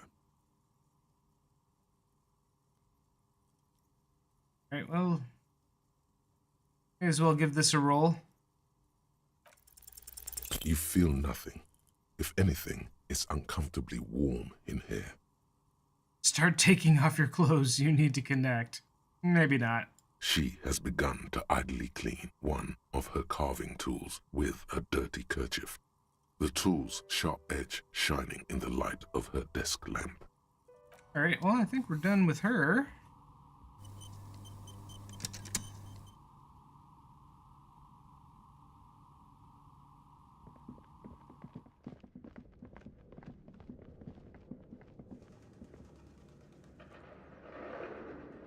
How do we leave?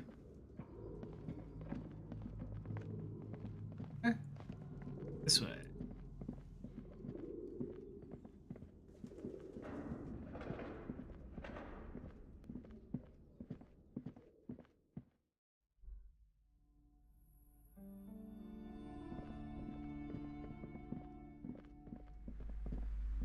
What have you found?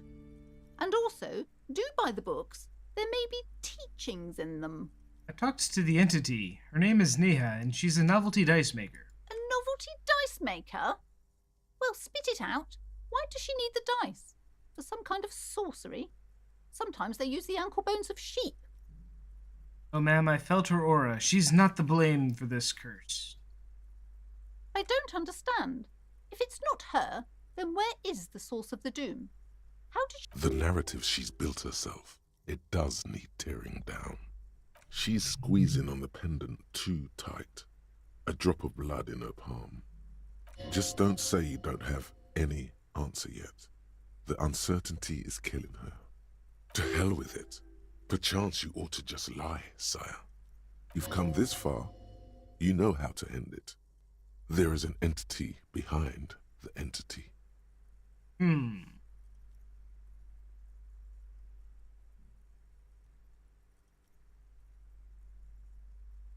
Another entity, more malignant, pulling the strings in Martinez. Perhaps in my travels I will cross paths with it. A third order presence, yes. A great, dark relief washes over her. I've heard of these triactors. In certain occult literature, course she has. that's too dark to dwell on for too long, and definitely not in the presence of my daughter. I understand everything, sir. Thank you for your descending into the maelstrom. I will keep fort up here, strengthen the wards, do my best. And if you happen upon the third entity in your travels, may the Lord be with you. Well, this has been absolutely educational.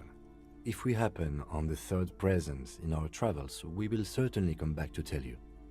Yes, the venture continues. In other waters. Darker waters. waters. Should we get out of here? Before the... Farewell, book peddler. Oh, it's raining.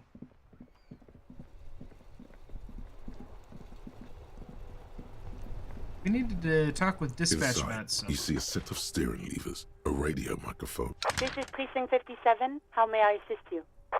Heard back from ICP about the serial number. Yes. The armor was produced by Didn't we already do in their this? facilities in Betancourt, sur la Clé in 42.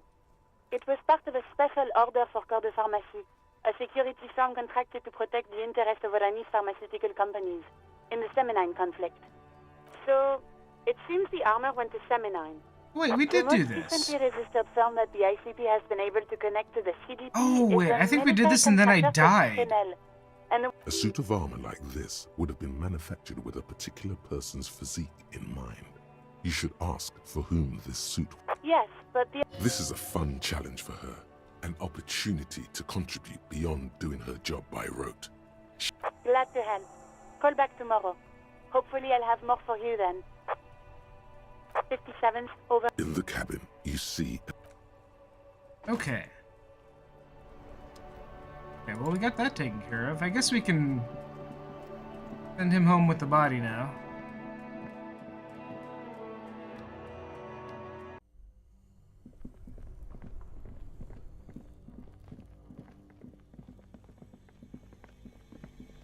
the bear's eyes are still glowing red. It's guarding over the freezing Ooh. corpse hidden inside its belly. Let's bag him, Kim. Take him away. All right. There go those beautiful enamel boots. You will never own the full set now. May they rest in processing. I will need a little help carrying him. You take the hands, I'll take the legs.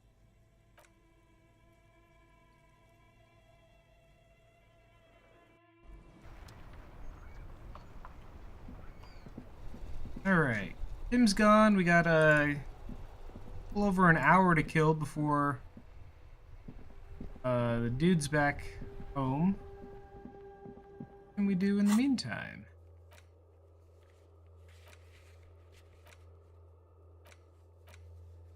Passages. Collar. And tattoos. We need info.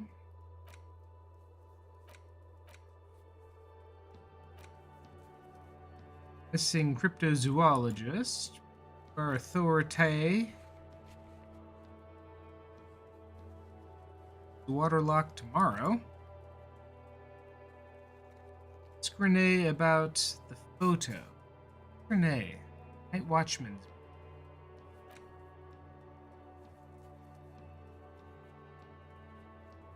Key to the Weasel's door from Manana.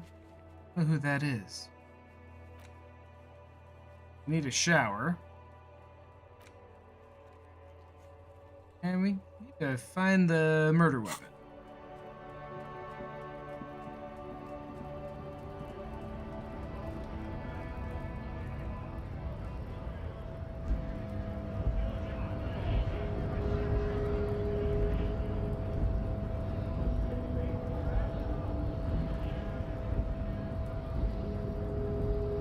We can come and go as we please from here now.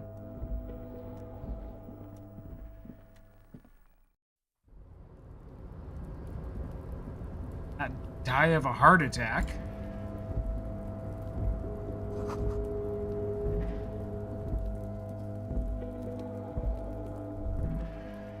This is the night watchman's booth. The name on the door reads, René Arnaud. Okay, who is Renee? Snow is quietly covering the numerous wine bottles and cigarette butts on the ground. Someone partied really hard here. Wait, how hard? Well, they went through 6 bottles of potent Pilsner, 3 bottles of Commodore Red, and almost 4 packs of cigarettes. It must have been pretty hard. Did I do this? Look at it. Of course it was you. You parted here. Yeah, we did, Bratan. And from the looks of it, we had a hell of a time. Hell of a time, Bratan. Must have been on an advanced scouting mission in the harbor. Oh, so advanced. Deep in the enemy territory, getting fucked up right under everyone's nose. High on life and adrenaline. And alcohol, apparently. I'm very proud of you.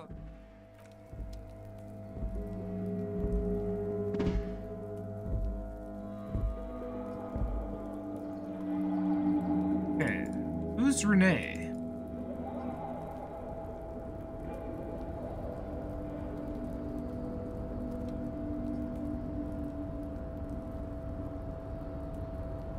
Not the chatty guy, is he?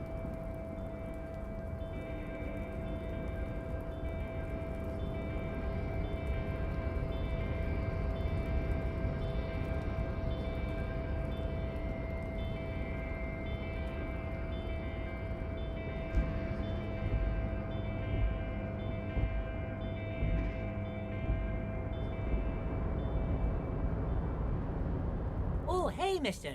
I knew you'd be back to talk with old Leo here. Yes, I did. Yes, I did. It's no trouble at all, mister.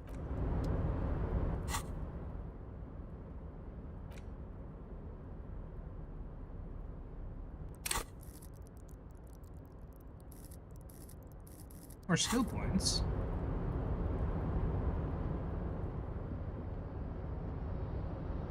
I wonder if my map have... Where's my map?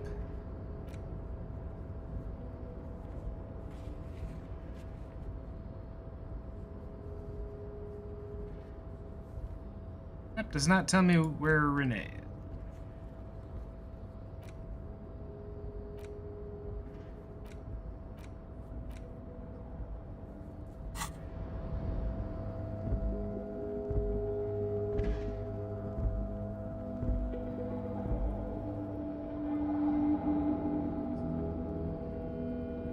Oh, I wonder if he's one of the, party boy.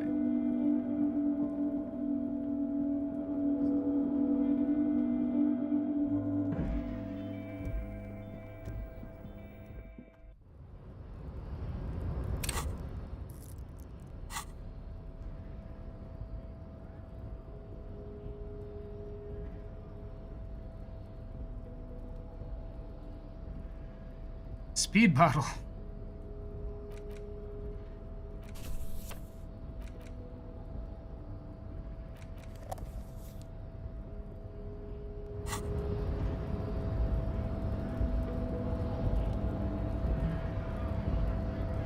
You're not Renee, are you? So, Oh. how'd you like Oh. our harbor? You've been in there, he means. This guy Talked to the boss man too, probably. was nice enough. It's but a rest area on the path leading across open plains. Right, you talk to the boss eye to eye, like men of the plain. If you have any more questions, I'm set to talk. Any idea who killed the hangman? The mercenary, eh? Who could have killed him? That's indeed the question. Why even do such a thing? Armor is a prime area of suspicion. In your opinion, are the dock workers involved in the killing? What a thought! Why would noble workers resort to such a thing? Unless they were pushed, of course. Pushed out. Your dead guy was an enemy combatant. Hold up, what does that mean? He was an agent of the opposition, attempting to undermine our honorable efforts. Did you kill him? I ain't the murdering type, but that's just me. Large organizations like our union have all sorts of men, with all sorts of skills. Ooh. He's not lying about not doing it himself. Thank you. This has been of limited use. No problem. I wish the best to you in your search. Everett said Sure, you I'm had a glad it's key not to my a search. door. A key, huh? What door is this key supposed to open? I was hoping you could tell me. Of course. I got you. You don't know anything. Right. Greetings, Zeraphil. I got that key right here. And let me tell you, it's mighty good of you to help us out during the strike. Working class solidarity, as they say. I heard something about a weasel, and it didn't sound like a local polar weasel, if you know what I mean. Polar weasel? Oh. I know what you mean.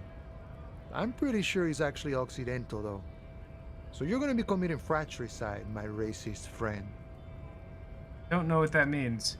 What you're looking for is a basement door behind the greenhouse. That's behind the Whirling in Rags. That's all I know. Our organization is what you call compartmentalized. Means we keep out of each other's business. Ah, where'd you get the key from? The janitor gave it to me.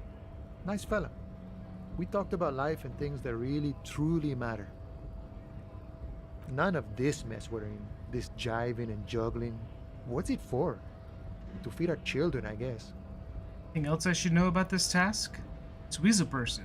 When will he be home? I'm more of a philosophical dock worker. I like to talk about the big picture stuff. Who I am, who you are, what we are fighting for. That is not an answer. He means he's not going to tell you cause he doesn't know.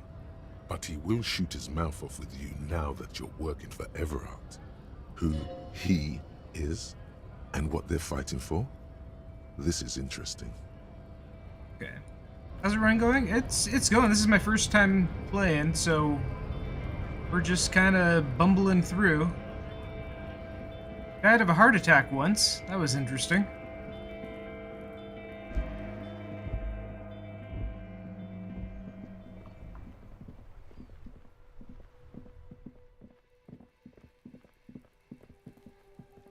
Build in quest log.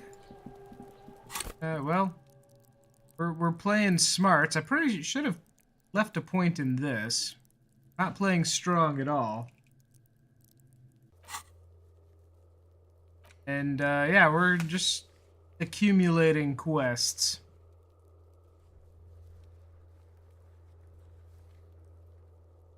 Now I guess we're gonna check out the greenhouse. Yes, how do we... There's no easy way back there, is there? Run all the way around.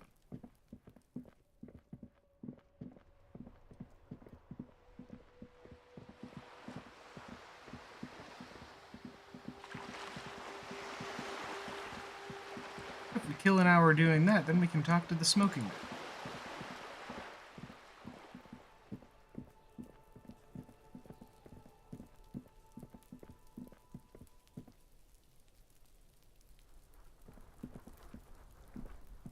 This must be it. The basement door is weather-worn. Ah. The copper nails holding the upholstery in place have turned green from sea air, and there's a knocker shaped like a lion's head. The leather upholstery is worn and rough against your jaw.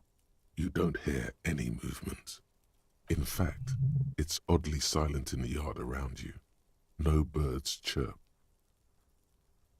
Carefully knock. You knock silently. The upholstery muffles the sound. No response comes from the apartment.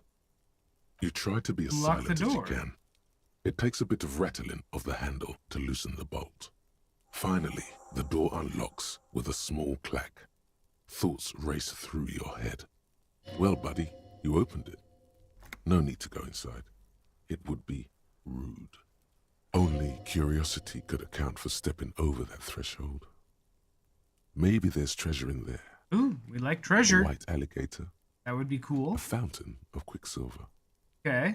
There might be important information in the apartment. Yeah. I mean, there might. Only one way to find out.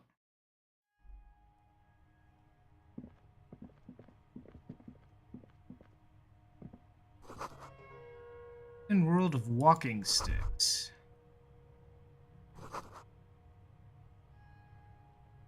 This is the flag of Revachol, the suzerainty. With the sun. This isn't just one sun, but there are little suns dancing around the big sun. This is the sevenfold sun miracle. What's the sevenfold sun miracle? It's an optical atmospheric anomaly the first settlers saw. Happens in cold weather. 6 small suns around the big one. This complex halo phenomena is how old Revachol got its flag. It is but one of the many strange optic atmospheric phenomenon of this wondrous archipelago. You're sure you once saw sundogs in your youth, and blue flares. Now before the flag or not? Bow for it. Why not? The flag accepts your honorable salute with quiet dignity.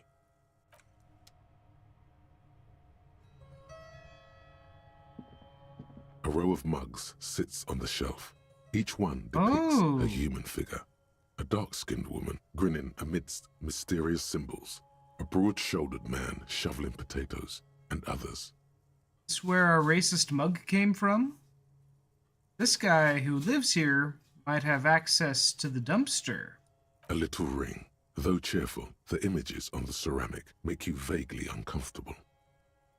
The images betray a lack of interest in human beings. They are merely unflattering caricatures. The owner of these mugs doesn't like people of other ethnicities very much. Typical asshole. This person is unhappy. About my yellow man mug and compare. Yes, your broken mug friend would feel very much at home here. The same humor, the same mocking lines. The owner of this collection could be dumping his trash in the Whirling's container. An interesting little clue. Let's see where this goes. Clues have a way of magically connecting to other clues down the road. Perhaps you should break into apartments more often. I like how the flashlight follows the mouse when I'm just menuing. It's the same person who put the dead man's clothes in the trash? Who knows? Could be. But this clothes in the trash lead doesn't really seem like it's going anywhere. Still, good thing to keep in mind. You could ask Everard who this person is once you're done here. Well, now we're not doing, corrupt union work. We're doing real police business.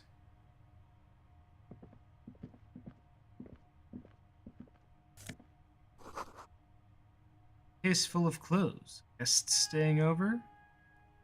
Elysium? Oh, we won't rob the guy. Yet. Oh, but he's got a logic shirt.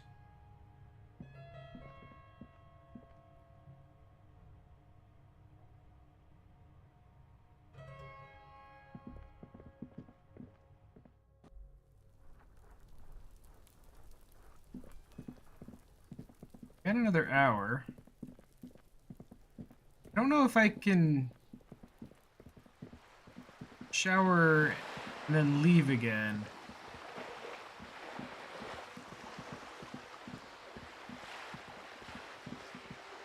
What else do we got to do?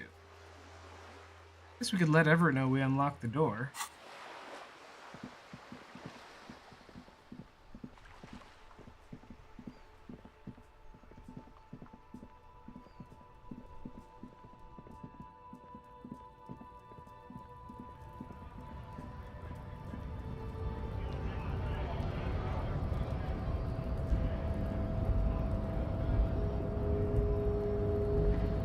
Necessarily think we'll need Kim for that conversation.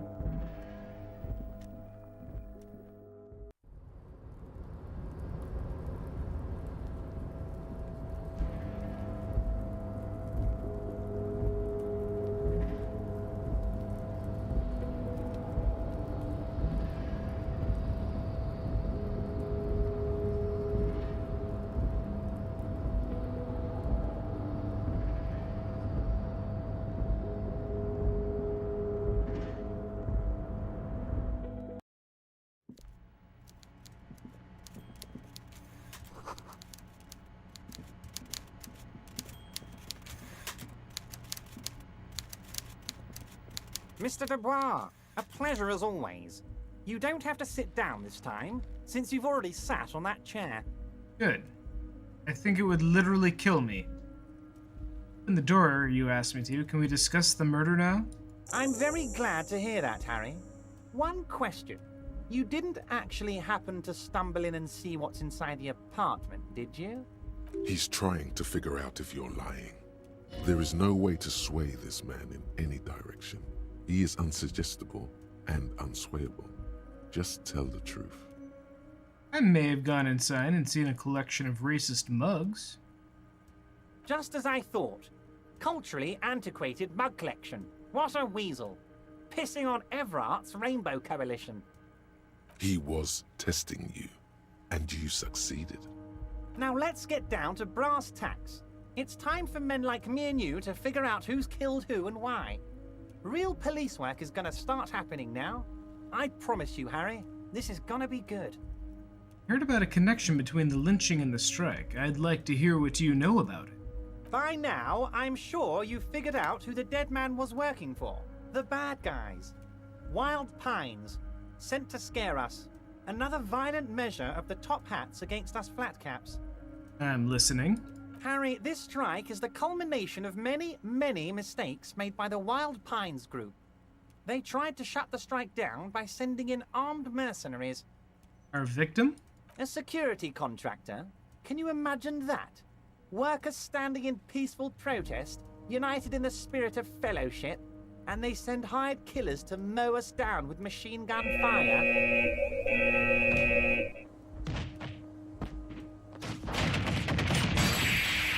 Game!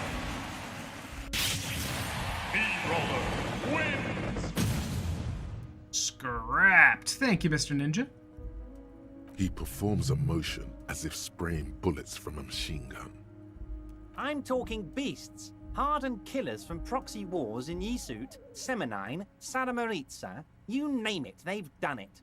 Raping, killing, burning villages, killing little children for the Senorita Pineapple Company, Harry.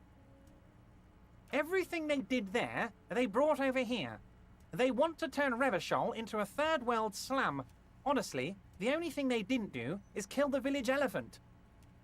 Hold on, you have a village elephant? No, Harry, the elephant is metaphorical, and so is the village, but the mercs and their brutality are very real. Go on. Now, I haven't personally witnessed the brutalities out there. I have the luxury of staying in my container, you see. If I need to go somewhere, they just move my container. Go on. About my fun container? It's a hoot, Harry. Who knows? Maybe you'll be in here the next time they move it. It will be very fun, I promise. But enough about me and my container. The killers the company hired, I think there were 3 of them, all hardened commando types. One of them got downright suicidal, getting drunk, violent, a little rapey. Even their own negotiator couldn't control him. That's your boy, the one who likes hanging out and trees. How did he end up hanging from that tree? Harry, what you need to realize is, we dock workers are not pushovers. We got grit, Harry. This whole neighborhood does. Push us hard enough and we push back. And when we do, we push to kill. Who exactly did the pushing? There's a militant wing inside the Union. A group of people whose duties don't involve manual labor, but peacekeeping in the neighborhood, making sure everything runs smoothly. That sounds a bit like organized crime. They're like you. Idealistic people who want to make sure that bad things don't happen. And if they already have, well, punishment must follow. Again, that sounds like organized crime. You believe they killed the hanged man? One day Titus Hardy, leader of this peacekeeping faction, comes up to me and says, "Boss, socialist democratic fervor drove us to take it upon ourselves to kill this beast that was burdening the land." He probably worded it differently, but that was the idea. Sure sounded to me like they killed him. I gave them 2 weeks paid leave and told them to lay low to avoid retaliation. Not afraid we're going to arrest them? Oh, I'm not at all worried about that. These are not the kind of men who get arrested. They're Martinez boys, tough and gritty. I'd like to see the man who takes them in. Besides, I sent my lawyer girl to look after them. If he's just boasting, then it sure doesn't feel like that to you. He's not worried. He places a lot of faith in that lawyer girl. Perhaps this is a tactical error? Anyway. The mug collection I mentioned was in the apartment. I found a similar mug in the trash with the hangman's clothes.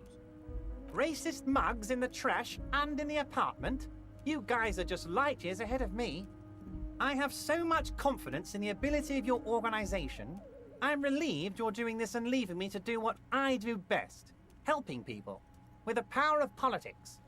Think this weasel has something to do with my case? Oh, no, no, no, no. I don't cross paths like that. All I want is for you to succeed in your investigation. I would never complicate things for you. That was not an answer. Oddly, it seems to be true. The weasel might have cleaned up after the killer. Believe me, Harry, he's a nobody. Just your basement variety nobody. Can't imagine him being connected to a high-caliber case like this. But he does live nearby. Maybe it's a pedantic weasel. Fascists are known to be neat freaks. I feel like a real detective right now, Harry. Am I getting this right? Great technique. You'd make a great sergeant. Oh, you're too kind, Harry. Way too kind. I know I'm not a real police officer. You are. Yeah, there was a bullet in the hangman's head. So they shot him? Yes, someone shot him in the head before they hanged him. How odd. I don't know what to say, Harry. They told me they hanged him. A hanged man is what I saw when I took a look into that yard. It's impossible to say if he's telling the truth, sire. How is that a success? What I do know is, the case is in safe hands. If anyone can get to the bottom of this shot and hanged man, it's my favorite policeman, Harry. How do you know the mercenaries were hired by the shipping company? How do I know? Let me tell you about these people. That's their MO. It's what they do. Last winter, some poor workers in Terminal E went on a little strike. The company sent in Sediment, a security contractor. The strike was over the workers' right to wear protective footwear, Harry. These guys turn up and start beating people. Tell you what, Harry, I wouldn't be surprised if we got the same mercenary company after a little rebranding. And I'm sure as hell not surprised to see an army of scabs under my gates. Think the security contractor organized the scabs? You said it, Harry. Hell, one of those guys looks big enough to take down that proverbial elephant. Boys like that don't just happen to show up during strikes. Name of the company is Krenel this time. Might have been Sediment before. Of course. You're always one step ahead of me, Harry. I'm no genius. I'm in this position because people like me. Mentioned a lawyer girl. Oh, Liz is a bright one. I paid for that law degree myself, thinking it'll probably turn her all fancy. But hell, Harry, she came back a firebrand socialist. Sometimes she scares me with her zeal. Tell me about Titus Hardy and his crew. Oh, they are simply fine young men, all 7 of them. Exemplary union members, always working to advance their position in the local socialist democratic movement. Core members. Old Theo used to run them, but things really kicked into gear when Titus took the reins and named the group after himself. Gotta love his initiative. What else can you tell me? Who's second in command? Who's the most violent? Harry, they're almost all of them great guys, born leaders. Whatever happened, I'm sure they only had the best interests of Revachol in mind. Work with them. Hell, interview them. But don't fight them. They really are just like you. Men who like beer, women, and some order on the streets. I've met these Hardys. Can you ask them to cooperate with me? But of course! It's the least I can do for my good friend Harry. I'll do it right after we've concluded this talk. You can now go and tell Titus about this. See what he has to say. Also, Harry, here's 5 real. Take it. Good boy. A real team player. Now, do you have any more questions? Good talk. Let's conclude for now. Was it a good talk? I'm not sure we made much headway here. I was hoping we'd bust the case wide open. Heck, I even wanted to tell you what I really want to achieve with the strike. I don't know what happened, Harry. I wanted you to feel like Mr. Martinez. And of course, I also wanted you to find your gun. But it's like I can't completely trust you. Yet. Aw. Yes, Harry. It's like I can't fully trust you if you're not a man of the left. I want to, but I just can't. A man of the left, so you have to be a social democrat. He's been hurt too much in the past by men who aren't social democrats.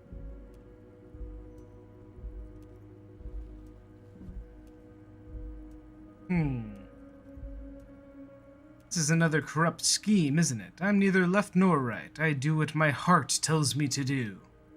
What does your heart tell you about your lost gun, Harry? Does it tell you to forget about it? Or do you think it wants to be found? I think it's lonely and cold. I think it wants to be found, and I have a proposal for you. What would this entail? Once again, I require nothing unethical or illegal of you. You just need to get 2 little signatures on this piece of paper, and then mail it to my accountant in La Delta. What are the signatures for? I'm glad you asked, Harry. The Union is going to build a modern youth centre in Martinez. It will be righteous. We're gonna get those teenagers off drugs and on roller skates. There's a nameless little street on the coast with some old houses around it. Most people have already signed. I just need 2 more signatures to get this mission off the ground, Harry. Where is this place exactly? On the coast, Harry, across the canal. There's a cul-de-sac there, a little village they're calling it. A gloomy place. You'll find it. I trust your detective skills, Harry. What'll happen to the current occupants? They are just gonna have to deal with the construction noise for 6 months, and then they'll be living like kings. Right next to a fancy new youth centre, designed by the best architects from Stella Marie. Is he absolutely sure the tenants won't be thrown out in the street? Are you 100% sure no one's going to end up homeless? Am I? Harry, these people, Martinez is the most important thing in my life. I would never let anything bad happen to them. We're gonna build a youth centre there. The value of their properties goes up and kids have a place to play in. I'm looking out for these people, not pulling the rug from under them, Harry. I'm looking out for all of Martinez, not just the harbour. He means it. Fine, if I happen to be there, I can ask. You bring joy to my heart, Harry. Such a pleasure to be working with you. Here. You need to get signatures from Isabel Sadie and Lillian Carter. The cul-de-sac is right past the pawn shop and across the canal. I hear there is some trouble with the waterlock, but they should fix it by Wednesday morning. Once you have the signatures, mail this to 13022 La Rocca in La Delta. Then we can talk about your gun. Anything to talk about the murder? Most certainly, Harry. No. By all means, Harry. See you soon, Okay, well, that was kind of productive.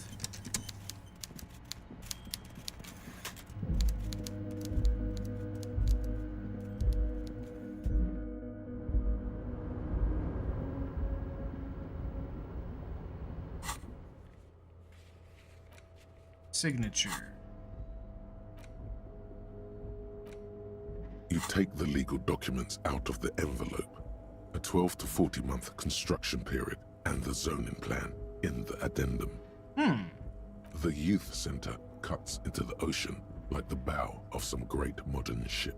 Apparently, it's going to cover most, if not all, of the street and the square between the existing houses. It's 3 stories tall. It's going to be awfully close to the already existing buildings, almost wall to wall, practically integrating them into the youth center. This is either an ominous or cool architectural choice. Hard to say. My money is on cool. Looks like a cubic pyrite. Try to find a loophole. Got a -1 for the cool cubic pyrite? What? There is no loophole. Oh. The simple truth is, the current residents are going to lose their street access, and for the next 12 to 40 months, their lives will be dominated by constant construction noise right next door. are the ramifications of this? Once the construction starts, it'll probably take a few months, a year maybe, for even the most stubborn occupants to get tired of living like this. After that, they'll sell their property for cheap and move out. It's terrible. Can't I do something? Well, you could trick Everard. Get some random people to sign the document. By the time the union boss finds out, your business here will be already concluded.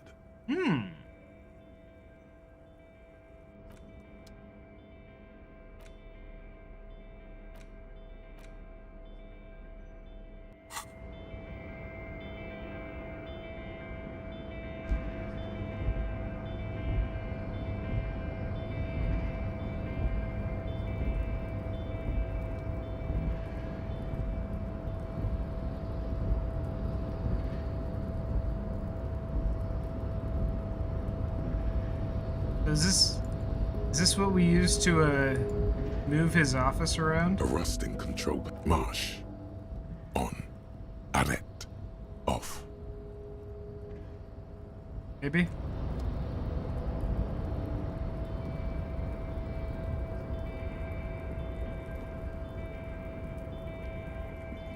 Still don't know where Renee is.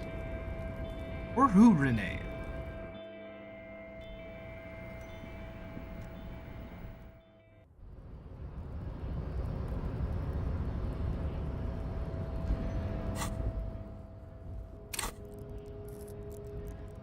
Building up a bunch of points though. Sure what I want to use them on.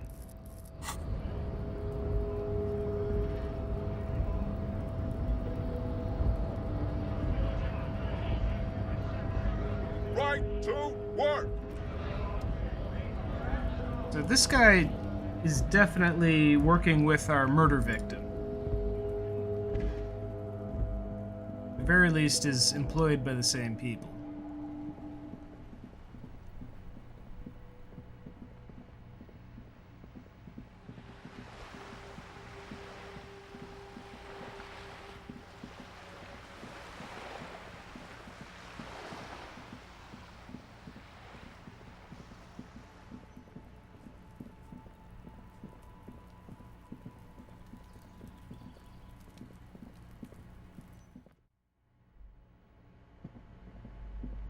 Oh, where'd this dude live?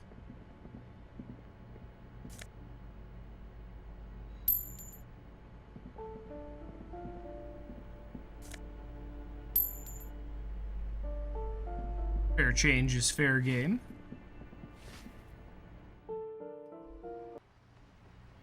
That's the outside. Give me a moment. Ask away, policeman. Let's see.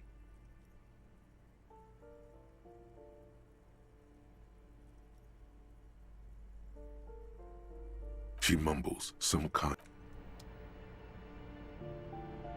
Balcony.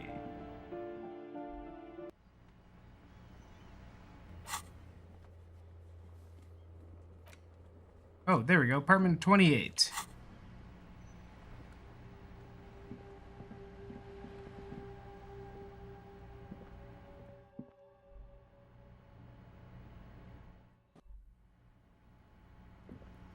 Hello again, officers. Have you come to admire my mural? Bed in the coal room yours? Ooh. Not only have you found my address, you've discovered my biggest secret. I'm a coal miner. It's not the nicest place, but it'll do. It doesn't have to do anything at all. Nothing does. Like me.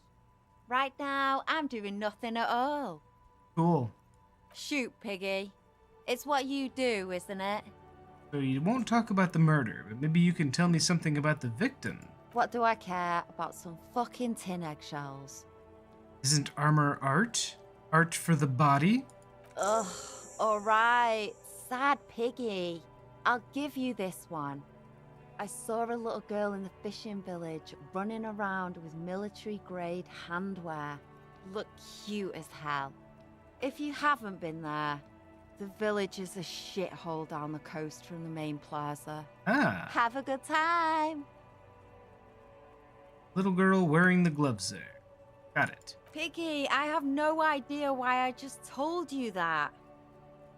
You look like a shaggy dog left in the rain for too long. I have a weakness for animals. Okay. We got what we wanted. This is not the way, though.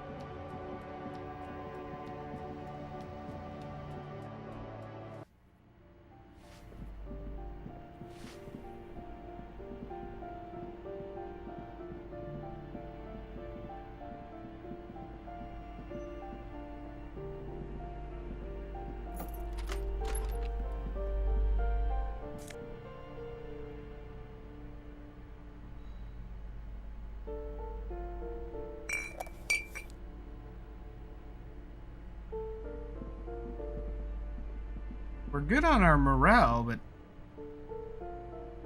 we're shit out of luck for health.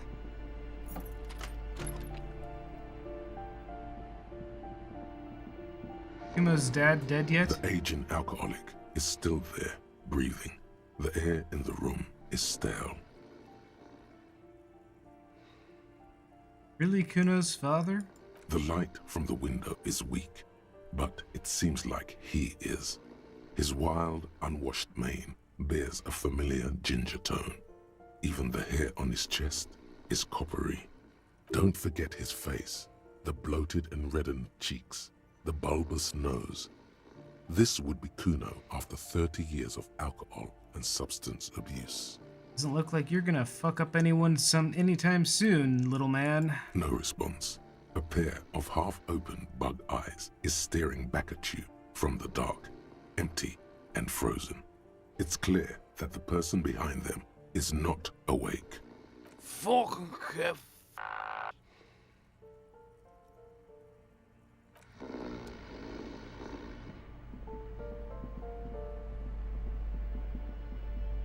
Ah, stairs. Oh. Balcony.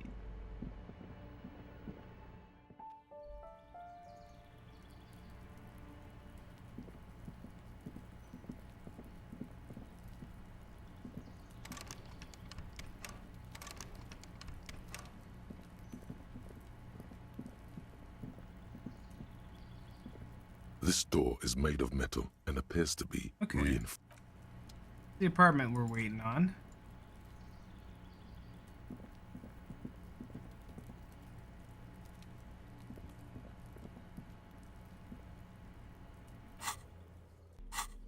Read a case file. Oh.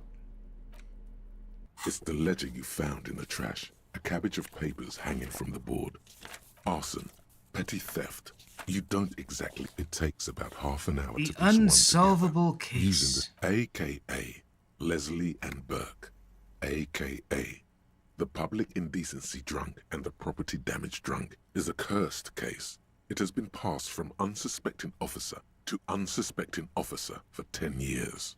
On January 29, the unsolvable case made its way to you. Why you accepted it, it is unclear. Every officer, and indeed most civilians in Jamrock, know it's unsolvable. Leslie will always take his pants off when he's drunk. Burke will always trash everything. It's just what they do. It is their nature. You cannot change the nature of a man, and you can't lock them away because public indecency and small-scale property damage are not punishable by incarceration. The only way for Leslie to stop flashing his genitals to bypassers and for Burke to stop dismantling signage and rear-view mirrors would be for them to stop drinking alcohol, which, in their 40s or 50s, it's hard to tell because of their distorted features, is a medical improbability on par with you ceasing to produce the expression. Just keep them off the streets? And why are we bringing up the expression again? You would think that, but you're wrong.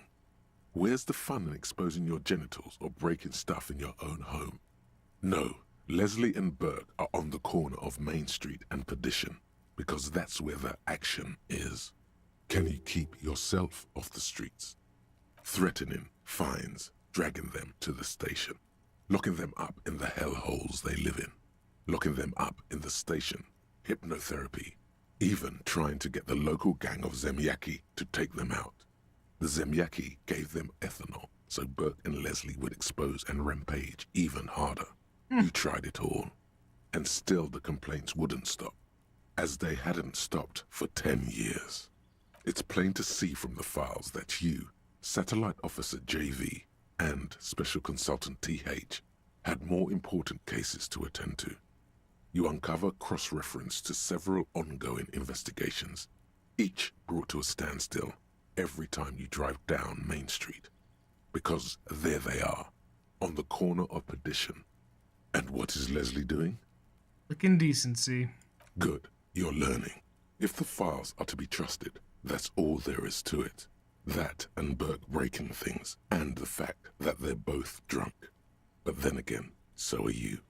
The case becomes considerably less comic one day when Burke takes a swing at your ledger. He must have it confused with the property he likes to damage. But the joke's on him. The officer is also drunk. Way more drunk than Burke there. And let's be fair, you also have party eyes. You slam the hardened plastic board in his face, then proceed to beat him unconscious with it. Damn. In the process, the ledger sustains damage. The compartment within, reserved for permeable documents, is jammed shut. You stop your assault on the now unconscious Burke to open it, but are unable to do so. The officer began to cry, reports Leslie, who, at this point, is tending to Burke. He came at us, and at us. I think he was trying to kill Burko. While trying to kill Burko, you slowly come around. The permeables compartment is open. You've smashed it open on poor Burko's kneecaps. His The good kneecaps? news is, Burke can't walk anymore. Can't get out of his apartment, an invalid. With Burke to tend to, Leslie cuts back on the indecent exposure. Maybe he flashes his genitals to Burke. Who knows? But both drunks are off the street. The complaints stop. The unsolvable case is solved. Just needed to kneecap the guy. Okay. Which is also why the officer responsible narrowly escapes a disciplinary hearing. The end. Do you want to read another one? We can revisit this. We've been standing here outside this guy's apartment while he's been smoking for a half Not hour. much has changed in the meanwhile. Without resistance or sound, the two panels move against each other. The compartment is now open. Inside, you see 2 ticket stubs and a handmade. It's slightly. Okay. Gendarmerie, you found me. His slender figure is backlit by city lights, its distant streets and motorways. Being super subtle here. It feels like a Friday. He seems to be in a good mood tonight. Got your hint. Found the key right under that stone. Beautiful. So tell me, are you here to make things right again?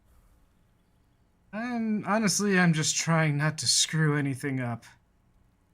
Beautiful. I have some good news for you.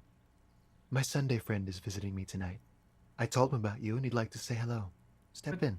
He's already waiting. But it's not Sunday.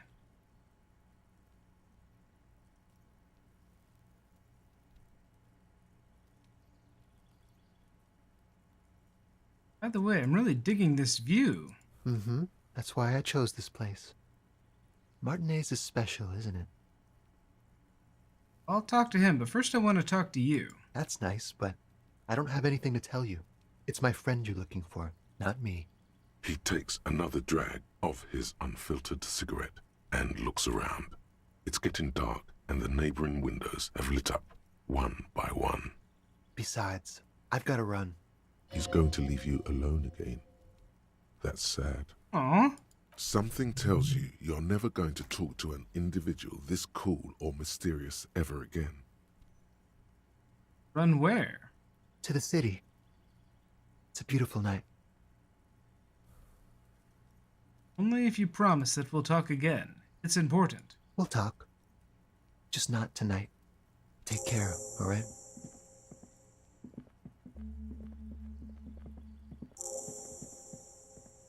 I interview the And Sunday he's gone friend. again. Looks like it's becoming a theme for him.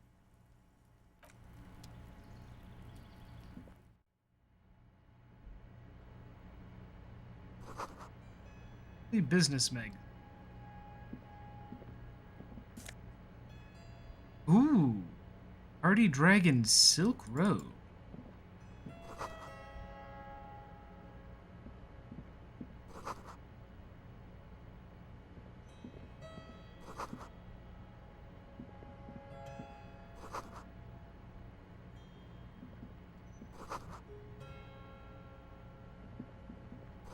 Interesting that the ashtray is empty.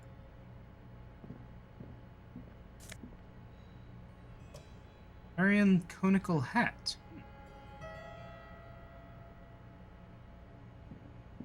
Officers of the Revachol Citizens Militia. His hands are clean and well manicured. Not officers, This is a man officer. who knows the importance of appearances. My name is Charles Vildrouin, and I am an official with the coalition government. I work for the Institute of Price Stabilité on assignment from Sur-la-Clé. I heard you talking to my friend outside. Very good.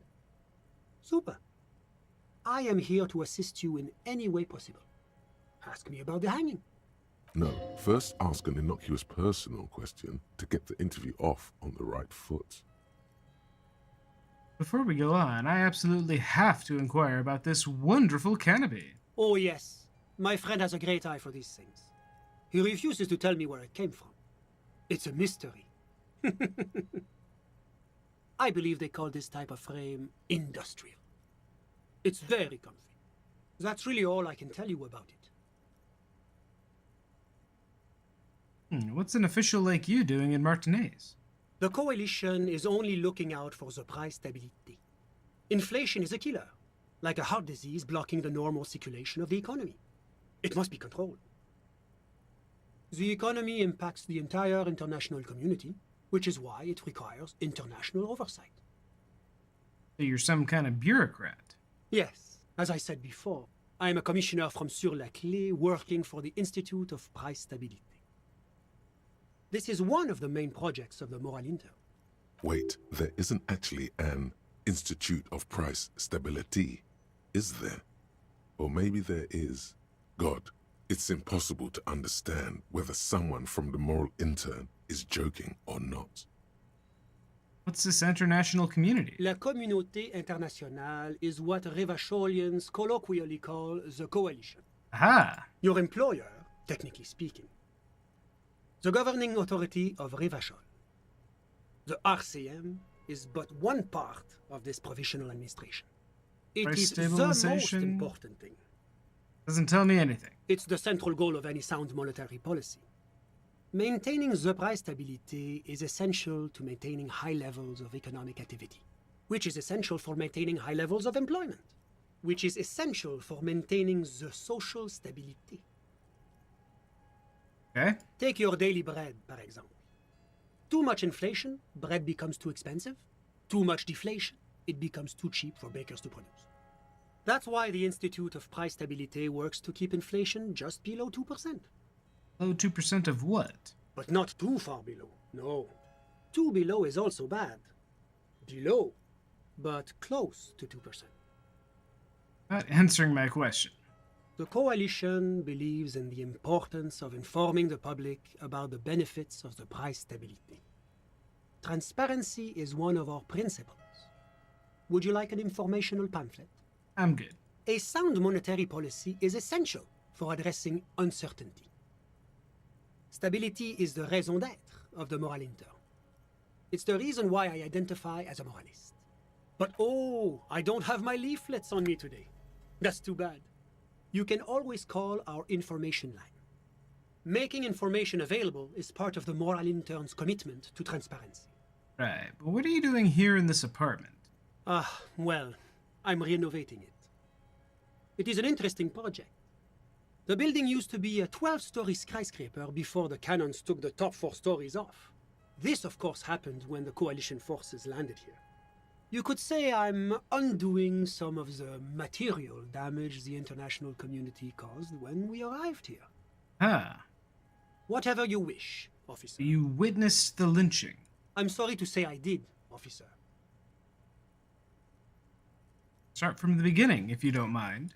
Officer, it's very difficult to describe what I saw that night. It was so surreal to me, like in a play. He holds out his hands and blossoms his fingers, like a drama teacher setting the scene. Meaning it was entertaining? No, no. I mean, it was so strange. I could barely believe what was happening. I was on the balcony when it happened, getting some fresh air. I remember that first they came in, carrying what looked like a body. And then I saw all the surrounding windows go dead, one by one. That's when I understood. I should not be seeing this. Who were they? Can you describe them? I couldn't see their faces well, and there were quite a few of them. But they were very loud and very Martinez.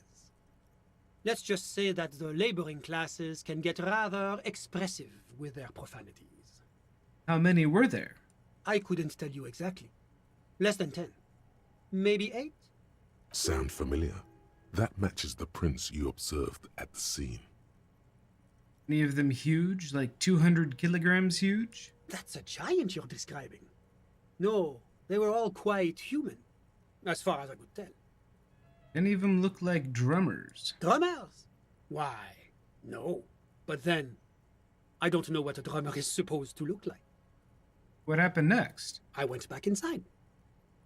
So you didn't actually see the lynching happen? Officer, the yard was pitch black. There was nothing to see, but I could still hear their voices. They were threatening to kill that poor man. Were they men? Women? All men, I presume. But again, I couldn't see very clearly. What ethnicity? I believe they were mostly white, though I believe I saw 2 Areopagites among them. And I am quite certain that one spoke with a Mesk accent. What happened next? Well, that's the strangest part, officer. Nothing happened.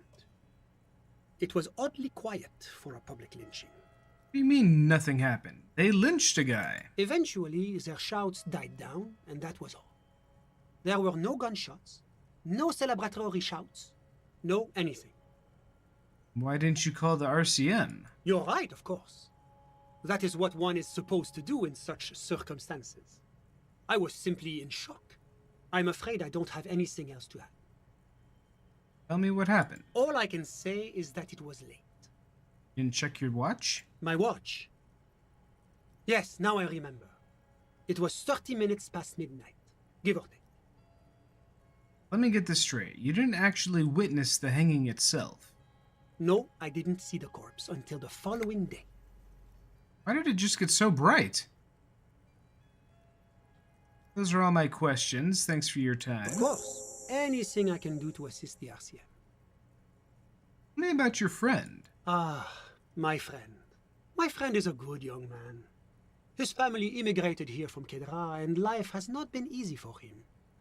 But he understands the importance of education. He has taken his future into his own hands, and that's all that matters. How did you two even become friends? How did any of us become friends? Bad things happening on the Insulindian Isola? Oil platforms ablaze in the night? Civil wars lasting for years? Finally, the international community is forced to step in. One becomes friends that way. Au contraire. It's how millions of people end up where they are. Meeting the people they meet. It's how I came here, and my friend too. Still haven't told me who he is. Sorry, who? Your friend. The smoker on the balcony. We were just talking about him. But I told you, officer. He's a bright young man here to pursue his education. Okay, but what's his Officer, name? You have to understand. I can't give you his personal information. I'm sure you have your own methods and databases, right? Please don't put me in this situation. All you can tell me about him is that he's here to study the arts. He's deeply enmeshed in the study of the fine arts, yes. Which arts? He's a truly free spirit. He likes all the arts. Perhaps graphic design, printmaking, who knows? The world is open wide for a talented youth like him. What are you doing in his apartment by yourself? I'm just enjoying the view. What view? It's dark outside. Listen.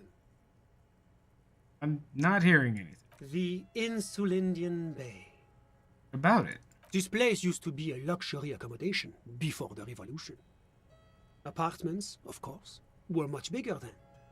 A few walls have been added here and there, leaving some of the tenants without a private bathroom or a kitchen. But the million real view stays. You can't take that away. I was asking about your friend. My friend comes and goes. I'm sure you'll see him around. He's a busy bee. A busy bee?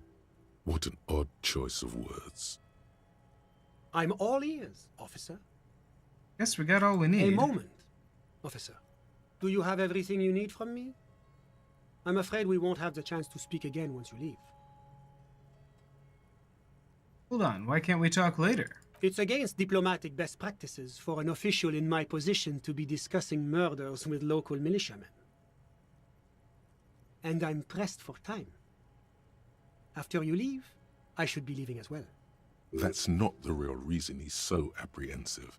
Men in his position shouldn't be seen loitering around in underprivileged young men's apartments in the middle of the night. Not going anywhere, just wanted to take a look around the apartment. Sure, go ahead. It's a beautiful space. Anything else we need from here? It's not really. Was there anything else?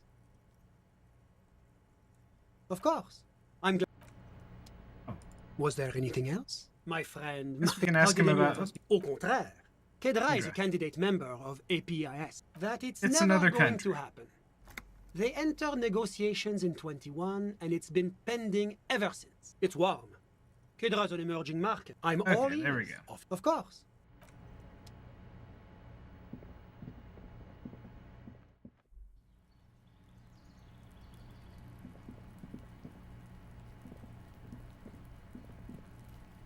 Well, I guess we got everything we need out of that dude, right? Signatures, find a murder weapon, wash off the death spell. Still need to figure out who Renee is. Be open tomorrow. Talk to Titus. Wait for Kim to be around for that.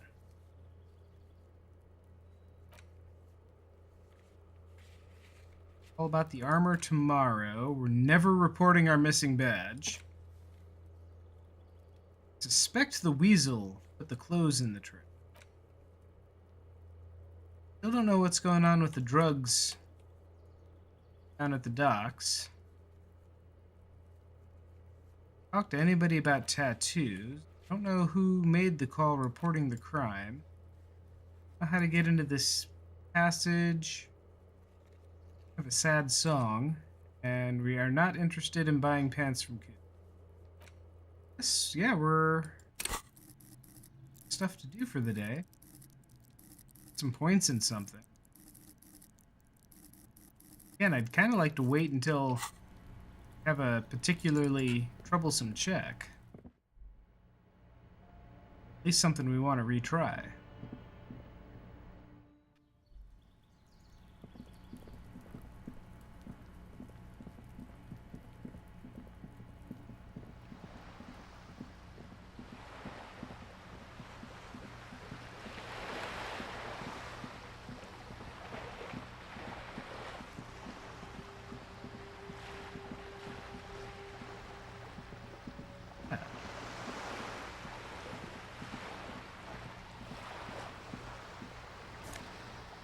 Hey, free money. Got like 2 more days worth of rent here.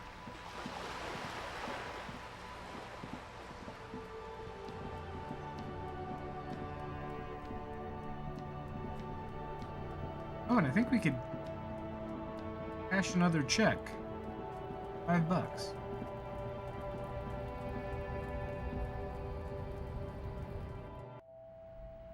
It's open late. Yes, 10 o'clock. Is this about the questions again? Because I don't really know anything.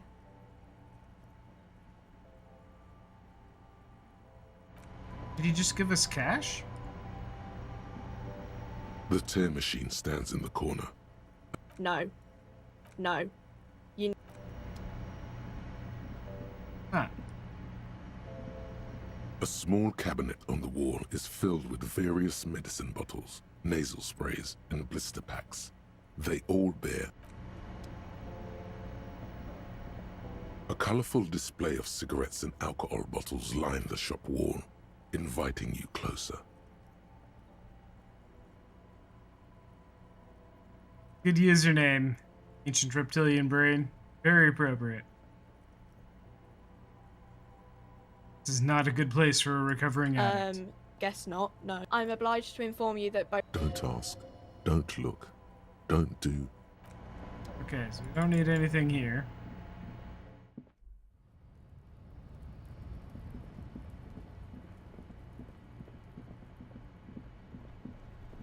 Rochelle will break you. It did break us, but we're pulling ourselves back together, I think. I've got nothing to say to you. Why are you wasting your time? Lizzie, Elizabeth, Miss Buford? I suggest not wasting time on trivial pleasantries and focusing on why you are actually here. Even though she has excellent control over herself, something moved behind her eyes.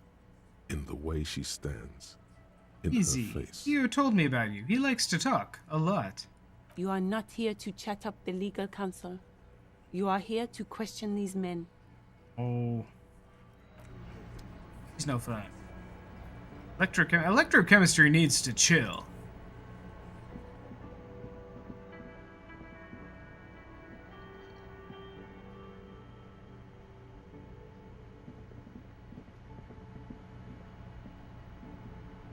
Oh, hello, dear. There you are again.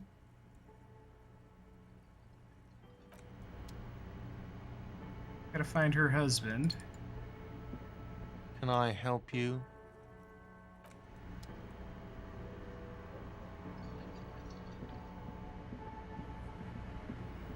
How about this door? You see a heavy steel door with... The door does not budge. The door doesn't... The cobalt blue surface. Okay. Let's get the smell of death off us.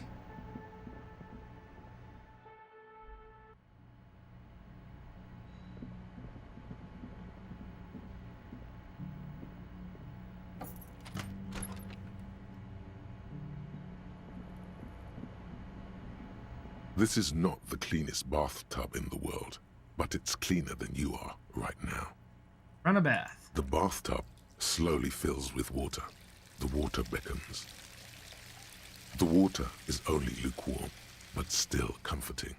Like amniotic fluid. A few beer cans are bobbing up and down along your flanks, like sad duckies. We couldn't have taken the cans out of the bathtub first? You feel nice and lonely, and so tired. I will leave the beer cans in. They're like our sad ducky. The cans continue to bob, as do your thoughts, aimlessly splashing up against the sides of the tub. Imagine something. You see the corpse. You can still smell the cadaver on you. Not that! It's going to take more than one bath to get rid of that stench. Then, houses along a narrow street. A video rental. Darkness on the planet's curvature. Your fingers grow pale and are covered with tiny whirls as the water cools. Hey, we healed. For a second there, I thought we were taking damage and we were about to die in the bathtub. The waterline recedes as you stand. You are cold now. Your clothes stick to your still moist skin. Nice. You're less smelly. A mirror hangs on the bathroom wall. In it, your face, adorned with the expression. Locked. Put skill points into encyclopedia to open the white check. Skill points into electrochemistry to... Deep into your mind to locate the source of the expression. We need paint cutters to fix the faucet.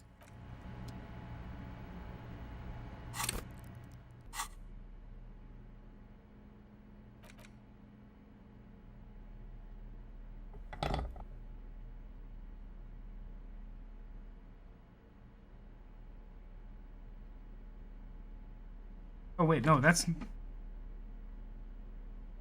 not a hold item. That's speed. That's alcohol.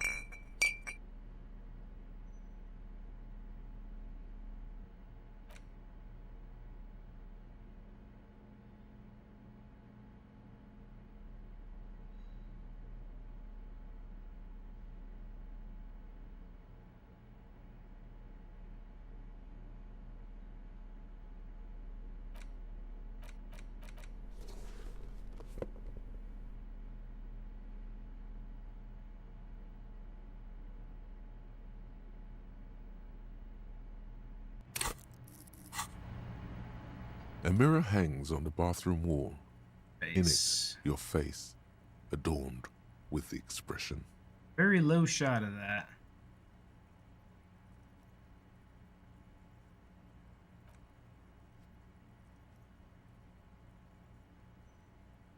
What about point an encyclopedia?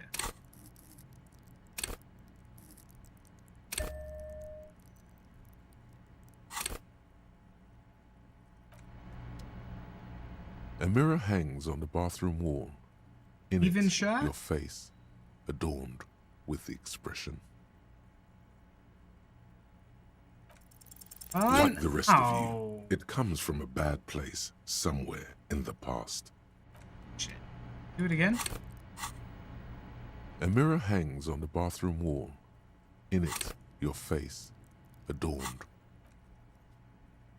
Wish escape would just back us out of the dialogue tree.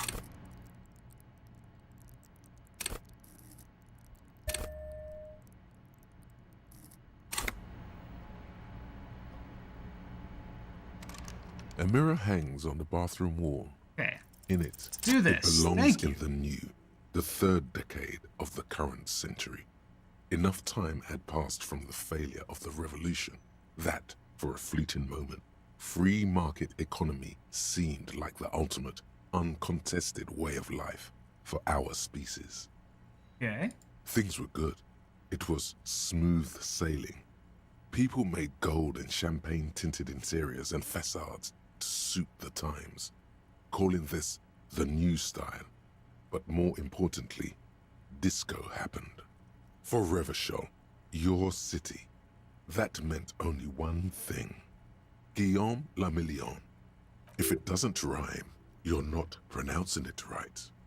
Out of the dazzling swirl of disco music, in an open-air boîte de nuit, somewhere in Revachol West, Guillaume's blonde mane appeared on the screen.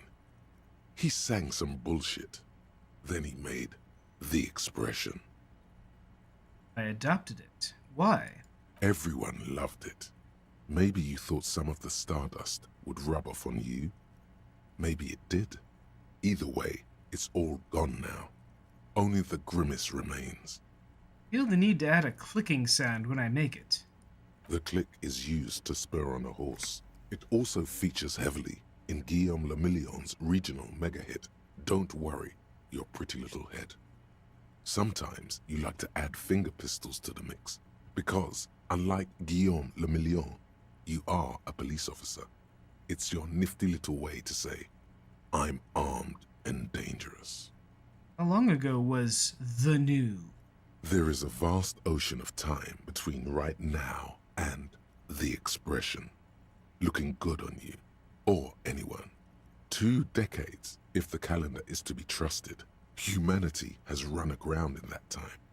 It's a different world now. The expression is a relic. Anything else? Like who I am? Why I became a cop? Why I drink myself into oblivion? You have some understanding of the near history of disco, plus the trivia you've picked up along the way. Episodic memory, however, remains in the dark. It may never return. You should prepare yourself for that. Aw, that's it. It doesn't have to be. You can swoon over Guillaume and his champagne-corked smile whenever you want to. Maybe some of the stardust will return. Chemistry. Possible 18. Attempt to stop the expression from happening. Interfacing. Chain cutters to fix the faucet. Let's see. What's this thought?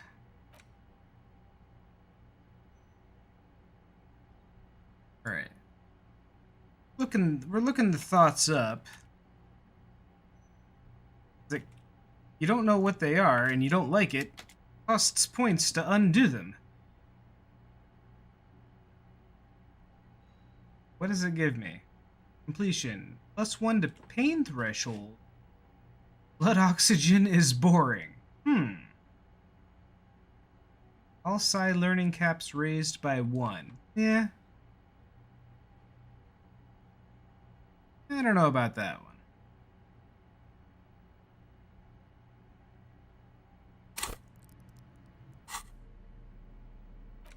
Let's see if we can get our electrochemistry up enough to do the other one.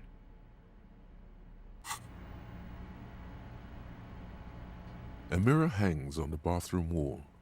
In it, your face, Come on! adorned with the expression. We got our electrochemistry up to 4. Plus we get a +2 for knowing the origin.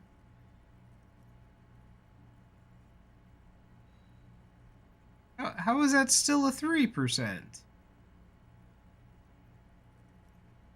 Ah.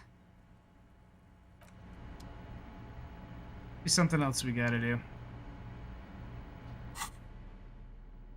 Okay, so 1 to suggestion, yeah, we like that. Orange bum hat. We don't want the orange bum hat. That where's our rhetoric, and we like our rhetoric. Interfacing gloves. Conceptualization, -1 to suggestion. We don't like that.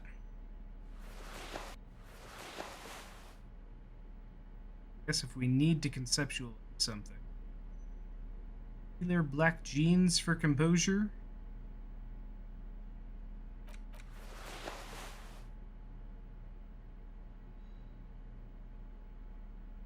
Half-light over... We'll take interfacing over half-light. 1 to shivers, or... No, we want to keep our suggestion jacked up. Trauma or physical instrument? Oh. Trauma up.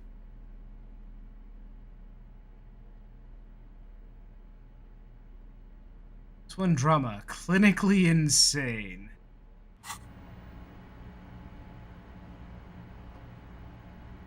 A mirror hangs on the bathroom wall. In it, your face, adorned with the expression. I have the interfacing glove.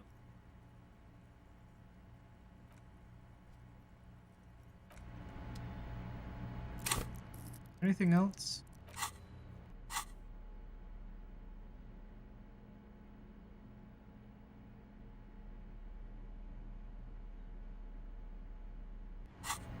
Alright, let's give it a A try. mirror hangs on the bathroom wall. The chain cutters slip out of your hands as you attempt to twist the faucet into place. Well, you know one thing for sure. You've probably never been a plumber. And it... We'd lose morale for that.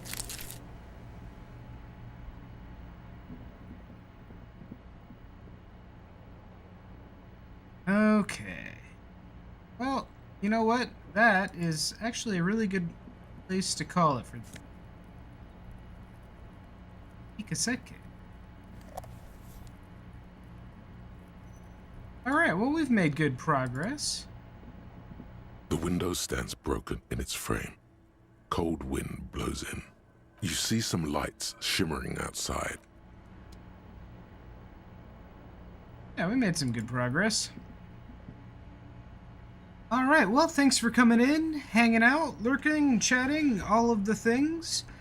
Come back next week, where we will continue on with Final Fantasy X-2 on Tuesday.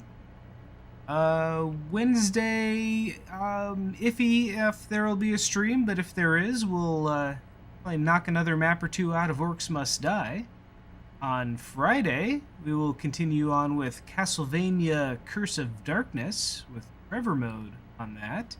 Saturday, of course, we will play more of Final Fantasy Legends 2, and then Sunday, the mystery will continue with Disco Elysium. So, in the meantime, have a lovely Monday, as good a Monday can be. Hopefully you've all adjusted to daylight savings, at least those that are under the new daylight savings and lost an hour today. Till then, have a lovely what's left of your weekend, and we will see you next time. Hey, that was fun now, wasn't it? Did you like the part where that thing happened and I was all, well, you know. Anyway, thanks for watching the stream today. Whether you were in on the chat or just lurking, I hope you had a good time. I play a variety of games, so come back another time to see what I'm working on next. You can also join my Discord to get announcements on what I've got coming up, or just hang out and chat. In any case, that's it for me for now. Thanks again for watching. I hope you come back another time, and until then, have a great day.